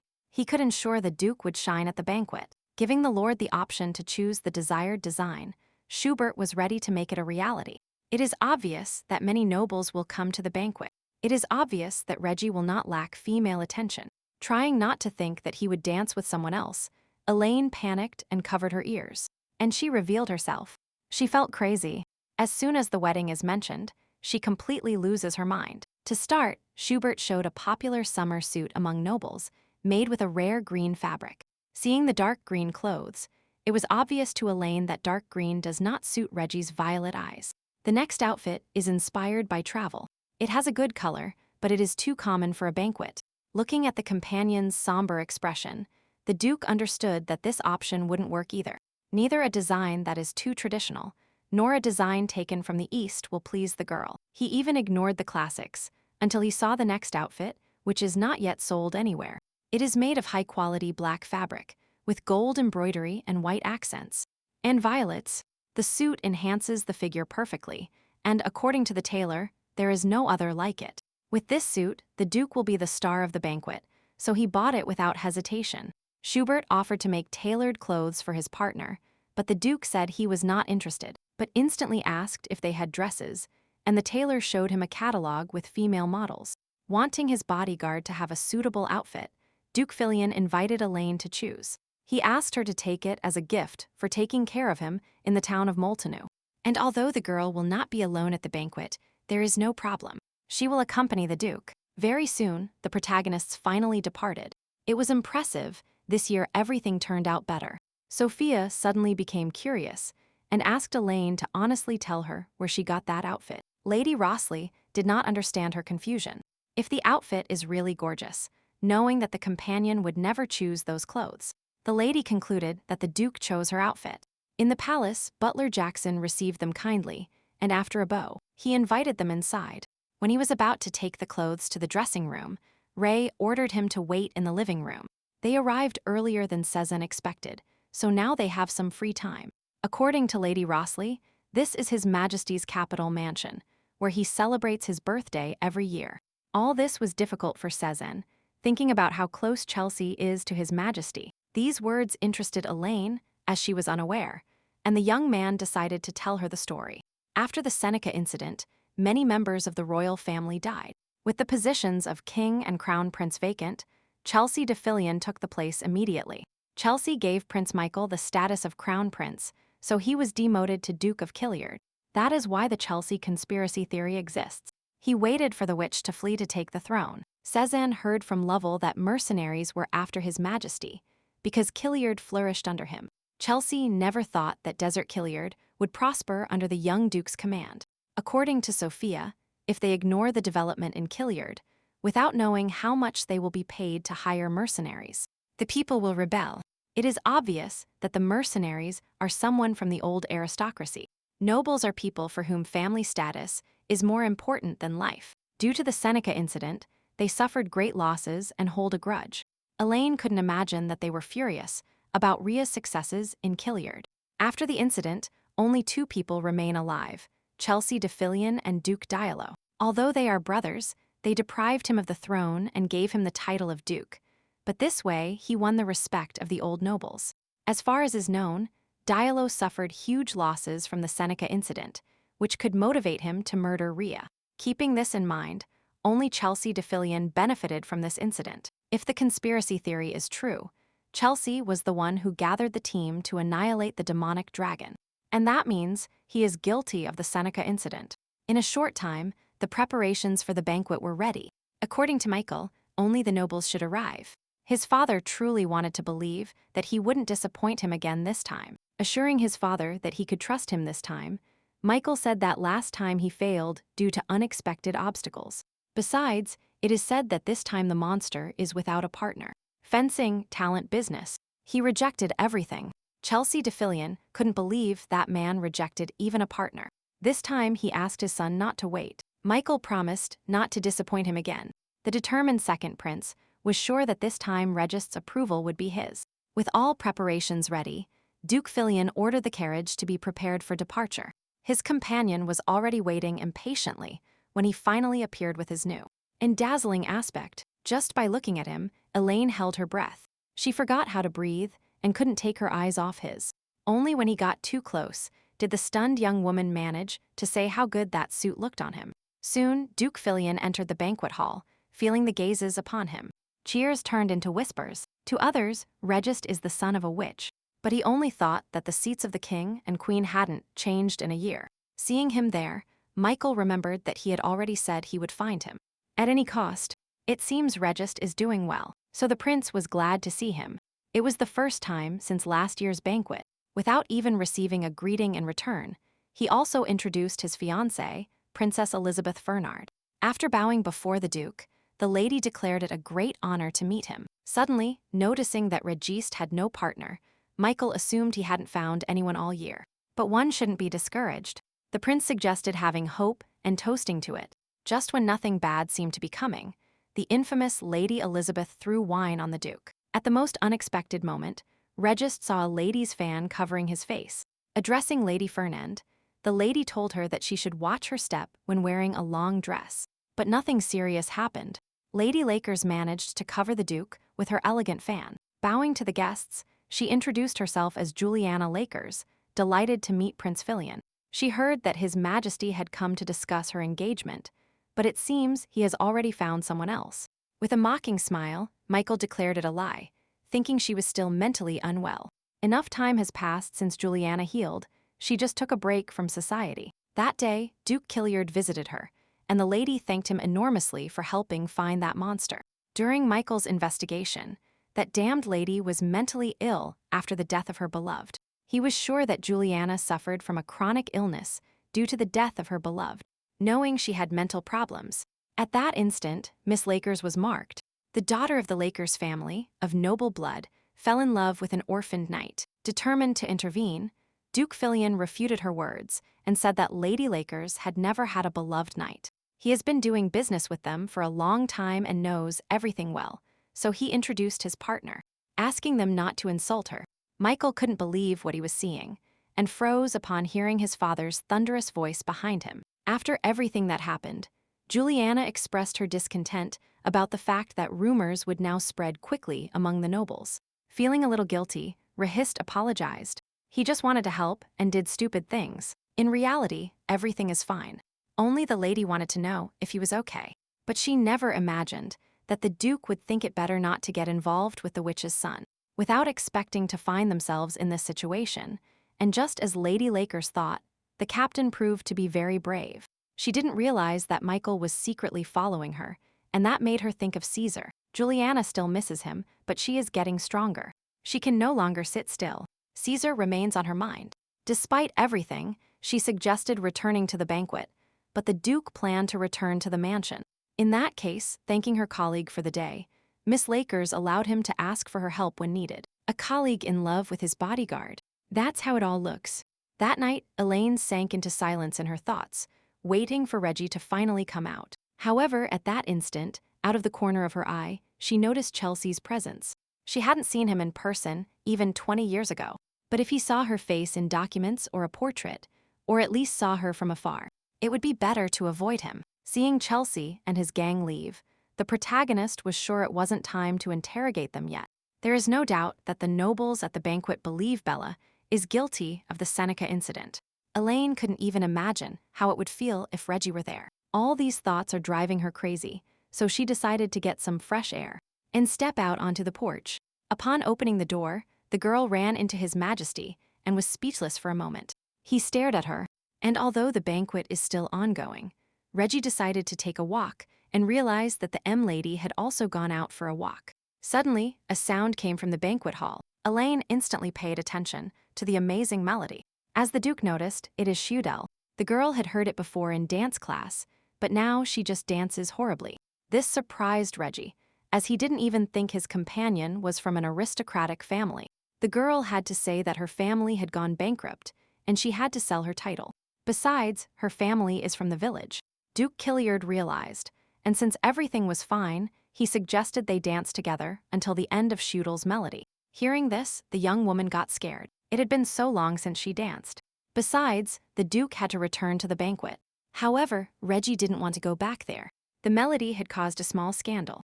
According to him, Elaine shouldn't worry about him anymore because of his status, insisting that she didn't like that. Accepting the invitation to dance, she feared stepping on his foot. But the captain simply ordered her to follow him. Lost in the dance, the protagonist didn't even know what was happening, nor if it was normal to dance with Reggie. She didn't know if she was allowed to dance with him, nor what she should do, but she couldn't think. Her heart was beating very fast. Looking at the imposing Duke, the protagonist tried to decipher the expression on his face. In that precious instant, Rhysd felt how good he was. He had never felt so good in that palace. He has a different mood now. Since Elaine became his bodyguard, the captain has become happy, to such an extent that he didn't even remember the days without that girl. Perhaps the master is rushing, but seeing her face lately, a hope was born. All this time, Reiki wanted to tell Elaine that he loves her with all his heart. Looking into her eyes, which incessantly whispered of sincere love, the heroine couldn't believe it was true. Not knowing why, since when, she couldn't believe that Reiki loved her too. The girl dreamed of reciprocating and telling him her feelings until she remembered the promise to the witch.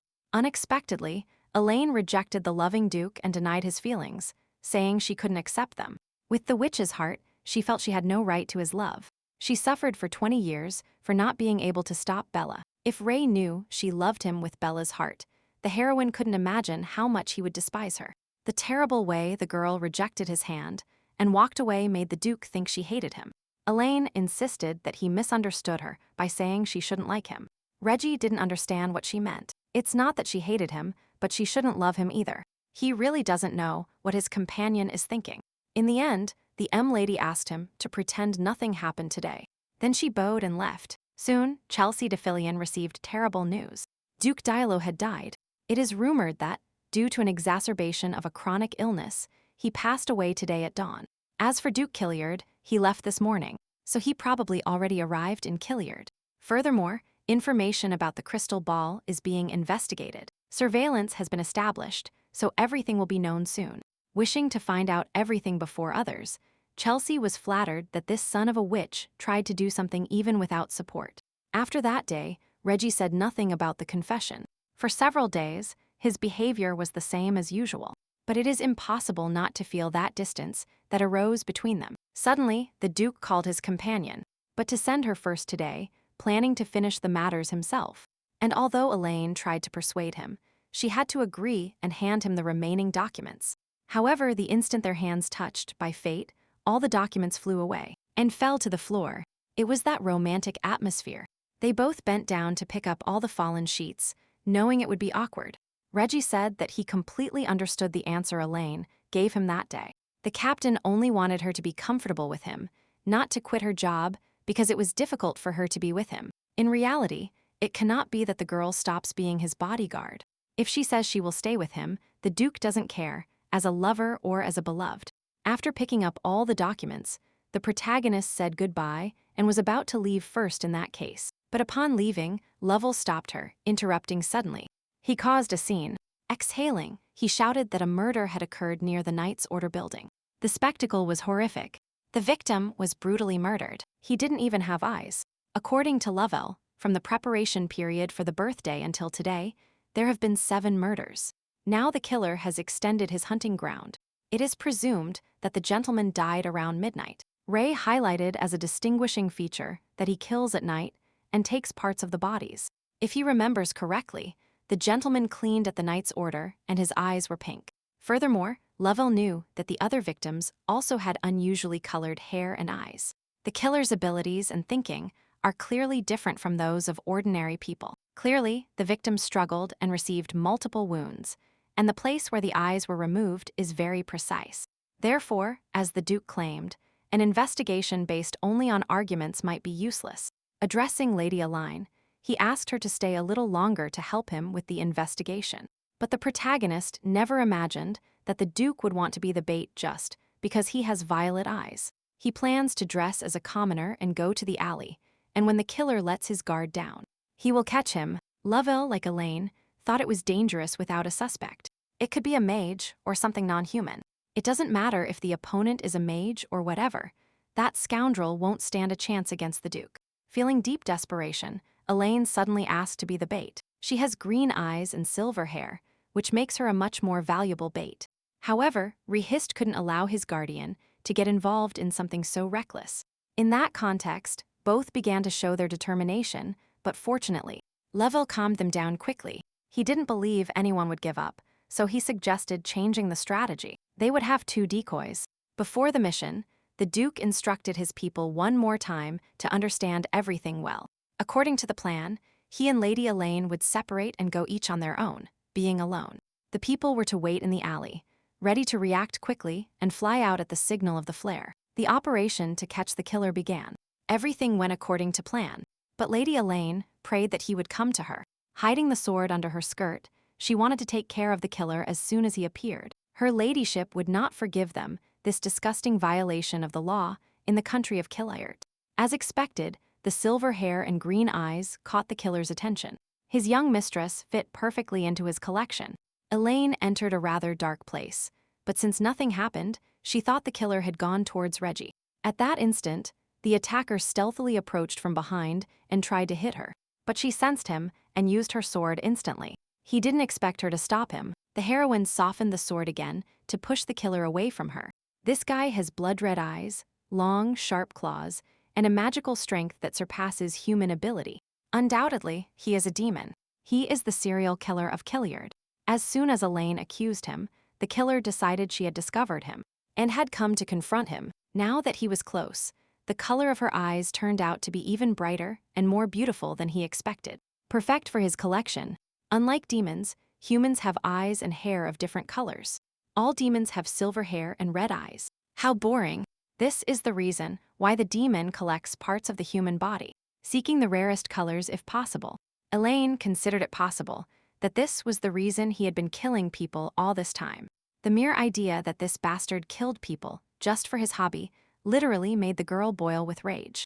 But dealing with her will not be as easy for the killer as he thought. Her strength and agility made him see that she was not normal, but almost a master. It's not that he, a demon, couldn't defeat someone strong, but the boy with violet eyes intrigued him. Knowing that the killer wanted to eliminate her and then go after the young man, Elaine dared him to try. The determined companion of the Duke was sure that this scoundrel would not kill any of them. The demon was astonished by her audacity, so he decided to show her his millennial fury. Demons are like that, cruel beings without morals who see human lives as insects. Elaine forgot it while being with Esmel, who, unlike others, was warm and kind. Seeing blood on his hand, the killer couldn't believe a human had broken his demonic nails. It is obvious that her magical power surpasses the human, and a mistake with her will bring great suffering. The demon had no choice but to play with his victim to avoid direct contact. Noticing his escape, the girl ran after him. But it was too late. The fog descended. Suddenly, Elaine heard his voice. The demon had no time, so he decided to look at her. With that, he suggested never seeing each other again, after which his voice faded into the night fog. He planned to stay a little longer in Killiard, then move on. He didn't know such a variable existed. Having arrived here through the passage, and somehow acquiring this hobby, he couldn't die like this. Fleeing far from the attack site, the killer thought he had managed to escape, until a stranger stood in his way. The mysterious gentleman, holding out a jar with human eyes, suggested that he was the owner of that collection. Not knowing where that bastard got his collection from, furious, the demon lunged at him, demanding the immediate handover of the jar. Apparently, the gentleman left this place unattended for too long, allowing Scoria, like the killer, to enter Killiard. Clenching his fists tightly, the traveler finished off the serial killer and threw his body away like trash. A simple fighter for justice, a demon with a good heart, here to protect his son. After what happened in the alley, the attendants rushed towards Lady Elaine to make sure she was all right. The young woman is fine, but the criminal escaped by teleporting.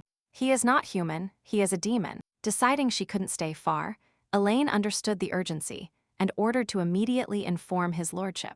Upon hearing that Milady was going to look for the criminal, the attendants declared they had orders to accompany her.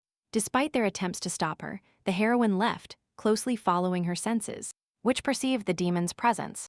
In that magical instant, everything stopped making sense. The young woman saw the man she believed dead all this time, embracing Esmel in tears. She couldn't believe it was really him, that he had truly survived. Looking at her so closely, the demon understood that it was truly that girl, that same Elaine. It seemed like a dream. That day the heroine thought she was mistaken, but Ismail was so happy to see her again. He thought so too. Since that day, no matter how hard he tried, he couldn't find the young woman. However, the demon didn't understand why she hadn't changed at all. Anyway, it's something Ismail cannot ignore. Elaine, who was neither a demon nor a witch, hadn't changed at all, even though 20 years had passed. To Ismail, Bella was surely more valuable than her, and that caused him immense pain. Last time he said he didn't want to see Bella suffer anymore because of people. That is his reason for hating Elaine. In reality, the young woman regretted it very much, but that time she said she wanted to stay with Bella. Knowing she would be stubborn, Ismail warned her that he would destroy her if she hurt Bella. Now that he discovers the young woman lives with Bella's heart, he will surely think Elaine is like the people who betrayed Bella. But the heroine couldn't keep hiding it, tormented by the internal pain, and she had to admit that Bella died because of her. While trying to free the witch, she was on the verge of death, and she saved her, giving her own heart. Now Elaine lives with that heart, regretting every day not being able to protect her. What a tragedy. After hearing that, an unimaginable fury erupted in the demon. He finally understood why she looked like that. Suddenly, that furious gaze turned warm. In reality, Esmel didn't know the details of that day, but he knew something. At least, he didn't blame Elaine. Only because Bella appreciated her so much, she gave her heart. The heroine's tears had barely dried when suddenly a voice was heard from the forest. The demon would want to know more, but continuing the conversation in front of witnesses would be difficult. He proposed talking about it another time, assuring them they would meet very soon. He promised to wait at midnight tomorrow at Everin Hill. What anticipation! Furthermore, Esmel deduced that she was the one who dealt with that demon, the same criminal who committed the murders in Killiard. His refuge is further inside the forest. All these things, the demon asked to be delivered to the witch's son. Immediately Esmel vanished, as if he had never existed. And right at that instant, the Duke, agitated, ran towards her. "I already looked for you everywhere, my lady, and finally found you," telling her she should have told him everything sooner, because chasing a serial killer alone is extremely dangerous. According to Elaine, they just needed to act fast. Seeing tears in her eyes, Reggie couldn't believe she was crying. She explained her tears by saying that the criminal had thrown mud in her eyes while fleeing. Furthermore, the criminal is a demon, not a human. Apparently, he used magic to commit the crimes. Seeing that the demon's neck was broken, the Duke understood that this didn't resemble Lady Elaine. It was too brutal for her. When he asked her about it, the young woman realized that the truth would come out when there was an investigation. That's why she said the blindness was due to the mud. And when she opened her eyes, the criminal was already in that state. According to her, the killer ran into someone, although she didn't see who. There is nothing to do. They caught the criminal, so the Duke proposed ending it. Rahist was going to join the knights and help move the body, leaving the lady waiting there. The next day, throughout Killiard, announcements were posted that the criminal had been captured. The anguished inhabitants could finally go out, but when it became known that the criminal was a demon, disgust took over the atmosphere. Observing that reaction, the heroine thought of Smell and bitterly began waiting for midnight. Right at midnight, she finally met him, throwing herself into his arms. He had been waiting for her for a long time. They didn't finish talking yesterday. The story of Bella that Elaine started, he asked her to continue. Elaine told Smell everything about that incident, the tragedy of that day. There was someone controlling Bella, and most importantly, about her condition after 20 years. Everything without exception. From what he said, Esmel realized that Bella changed due to someone's influence, but the heroine was unaware of who it was. From what he found out, it is definitely someone from the royalty. Elaine understood Esmel's fury and felt the same, so she wanted to clear Bella's name as soon as possible. To do that, they first had to identify the culprit and find evidence. Things were getting serious. Once they agreed, the girl suddenly asked where Smeal had been, and if he knew Register. It turned out that he was not in the capital that day. He was investigating a demonic portal. That's why he arrived so late. By then, everything was ashes. Neither Bella, nor Register, nor Elaine. The demon found no trace. He thoroughly searched the palace, but found nothing. Perhaps Bella cast an invisibility spell on the girl. Esmel discovered Register's whereabouts days later, but he never showed himself. He avoided it. He must already be hurt by what happened to Bella. It will be even worse if he finds out that the demon was his friend. Knowing that Lane is his bodyguard, the demon decides if Regist remembers his existence.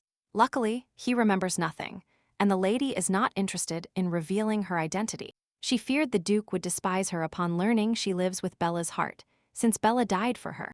But according to Esmel, Bella did everything to save her, so it is not Elaine's fault, but the one behind it. How sad and lonely the heroine felt being unable to tell anyone.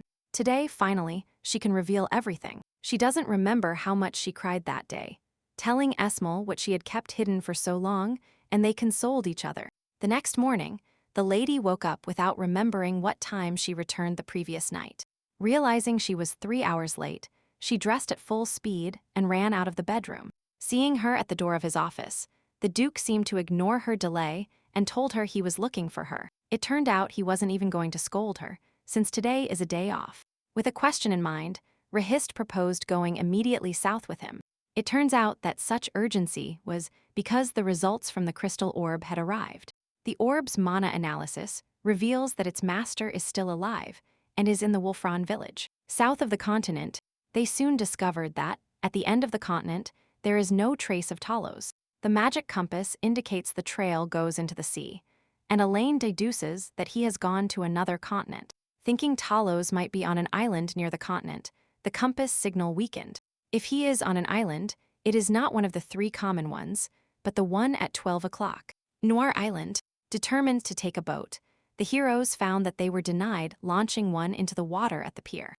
An old sailor assured them that, even if they asked others, they would receive the same answer. And as for outside ships, everything is fine if they sail close to the coast. But it is impossible to reach Noir Island because of the kraken that inhabits those waters. The kraken lives in the Perch Strait, which is the way to Noir Island. At this time of year, schools of striped marlins arrive to spawn nearby. And the marlin is the kraken's favorite prey. In other words, going there by boat right now is like offering oneself as lunch to the kraken.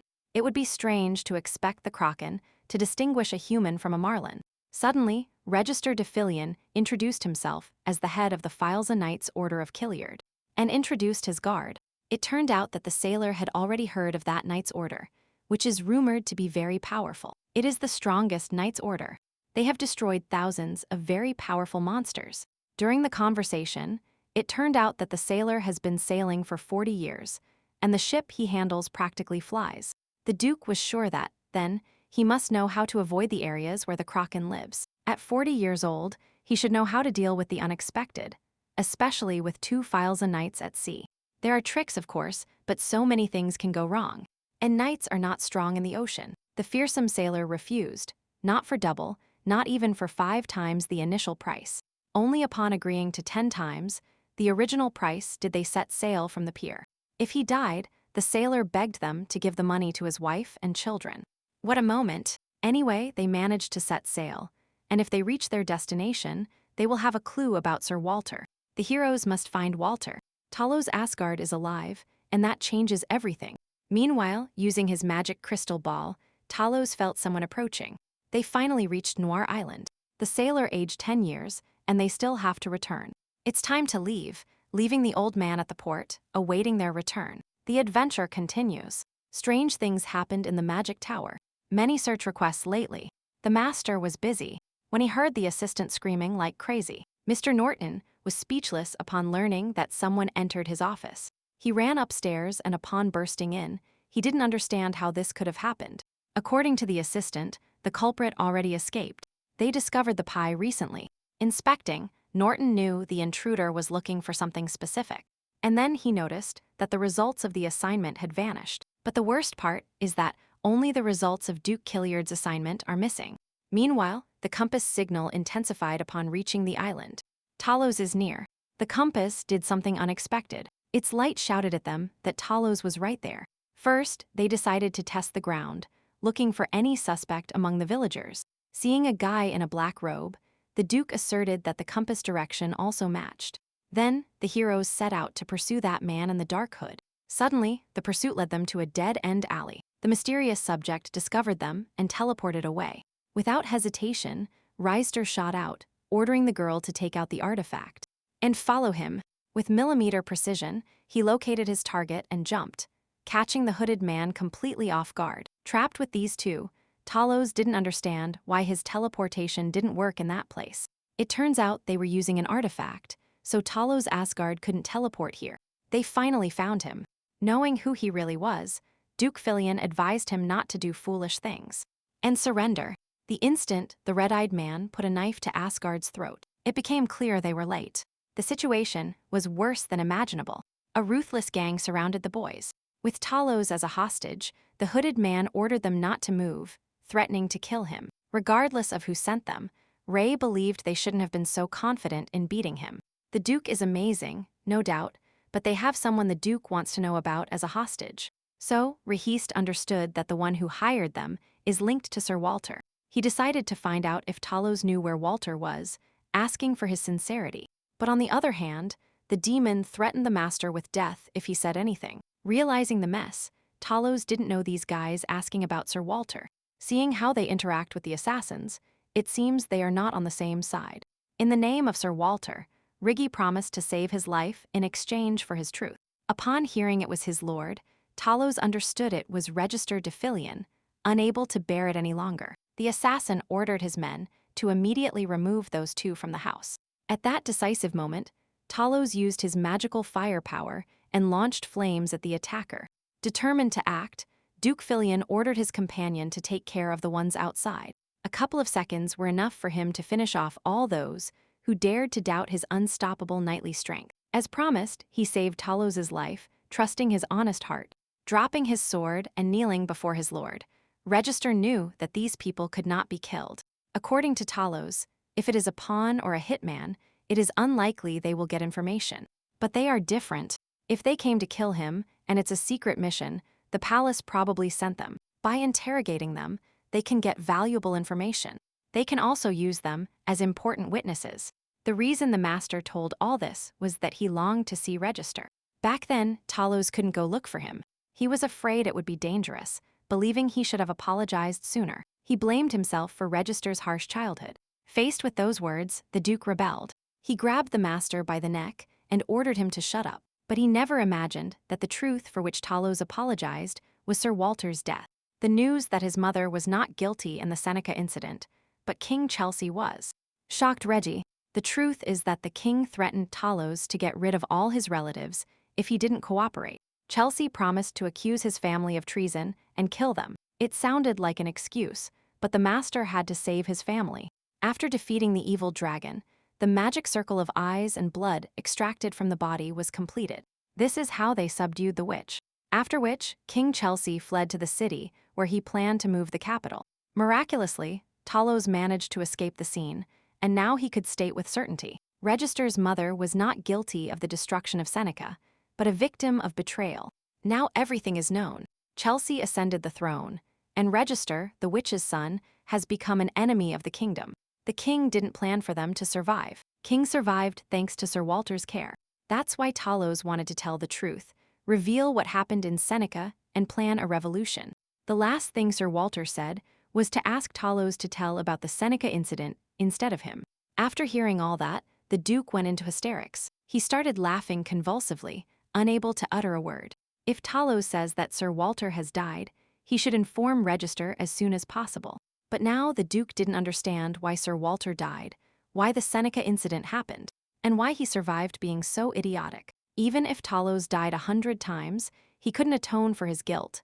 Terrified that his sin would be discovered, and that King Chelsea would kill him, he was paralyzed. He blamed himself for not gathering the courage sooner, to tell everything at once. After hearing words of forgiveness repeatedly, Reggie couldn't take it anymore and ran out. Determined to go look for him, Elaine warned Talos not to dare do anything foolish. This time she herself was ready to find him and tear him to pieces with her own hands. Remembering the letter, before the milady left, the master asked for it to be delivered to his lordship. The heroine found the Duke on the seashore, shining softly under the clear moon. The wind is icy, so she told him she had reserved a room and sent the captain there. In reality, Reggie wanted to stay there a little longer, telling her she should leave first. So, the milady also decided to stay with him for a while, handing him the letter immediately. This is Sir Walter's will, written shortly before his meeting with Talos. Before writing to the Filion registry, Walter wishes to present his apologies to his lordship. The fact that his lordship reads this letter means that the time has come when Walter can no longer help him. He will soon reunite with Talos Asgard, who will also reveal the truth about the Seneca incident. What happened that day was not by Bella's will, because she was a witch who truly loved people. Walter believed in her and asks Register to do so too, so that he never blames her or himself again. The Duke must discover the truth and punish those responsible for this tragedy. In place of Walter, Hill will always support him. Attached to the letter, the knight also compiled a list of His Highness Lloyd's associates who might help. And finally, Walter apologized for not being able to protect the young Duke until the end. With great respect, he asked him to convey his apologies to his son and daughter, and also ordered Register to move forward firmly. And yes, that time they parted as children at the city gates was the last. If the young master had known, he would not have sent Walter. Elaine's eyes filled with tears. She cried because Reggie wasn't crying. He had always been strong, but now, apparently, he was very exhausted. Thinking about why he suffers so much and how many more wounds he will have, Elaine dreamed of taking all his pain. It's really strange. This matter has nothing to do with her, and Reggie didn't know why it hurt him so much in her place. When he looked at this girl, it gave the impression that he had become someone important to her. As she said, the captain was tired. He only wished for an instant to stay like that, embraced. Although the girl couldn't find words of comfort, now, at this moment, she allowed him to lean on her and rest a little. The next day, Register and Elaine returned to Killiard together, along with Talos and the captured assassins. Rixiter interrogated the assassins and forced them to confess their connection with Chelsea. They testified on the condition of leaving the continent. Talos also handed over crucial material regarding the Seneca incident, irrefutable proof of Chelsea's betrayal. Furthermore, he promised to make a public statement about the Seneca incident later on. Upon learning that the Duke kidnapped the mage and dared to capture the assassins, the king knew the mission had failed. Chelsea wanted to execute the servant, but decided to spare his life for another job. That wretch finally knew everything. Fearing the truth would come to light and everything would end, His Majesty decided to take the initiative. So he ordered Killiard erased from the map so that no trace would remain. Chelsea was willing to bury Rexeter alive with the truth about that day, if he dared to defy him. When it was revealed that the entire Seneca incident was the king's doing, Lord Lovell couldn't believe it. And that is why his lordship still endures such humiliations. He was also shocked. Due to the insane thirst for power, the entire royalty was annihilated, his parents murdered, and defamed. Upon reading her father's will, Gila could not hold back her tears. Deep down, she suspected what happened to him. Imagining that moment hundreds and thousands of times, she prepared to accept his death. But knowing that he perished that way, there is nothing worse. It is a truly irreparable loss. Lady Gila couldn't forgive the king either. The way her father's life was cut short would not allow the truth to be buried. For that very reason, Lovell believed they must prepare exhaustively and reveal the truth they discovered to the world. With that intention, Reister planned to first show those documents to his father's associates on the list. Most on the list are nobles who suffered after the Seneca incident for supporting Reister's father. And also, there was a man they called his intimate friend, although it is unknown if he is still alive. In any case, this battle will be different from all others. The heroes might pay with their lives. Duke Filion didn't want to force anyone. This time, they will have to risk everything to help him. Absolutely and unanimously, Reister's loyalists agreed to help without hesitation. Immensely grateful, Reister showed them his respect, promising not to disappoint them. That night, Marquis Dirk, a supporter of former Crown Prince Lloyd of Filion, he thought of him while drinking. When the butler entered to call him to dinner, he noticed that the Marquis was drinking again. The servant insisted that nothing good would come from drinking like that every day, instead of occasionally. Moreover, that alcohol was intended for His Majesty, so now he didn't know what he should do. Every year they barely managed to survive, supplying the best wine and being in disgrace. The Marquis risks being annihilated. However, he didn't care, even if he ended up on bad terms with that unfortunate king. If His Highness Lloyd were alive, he would have been a much wiser king than the current one.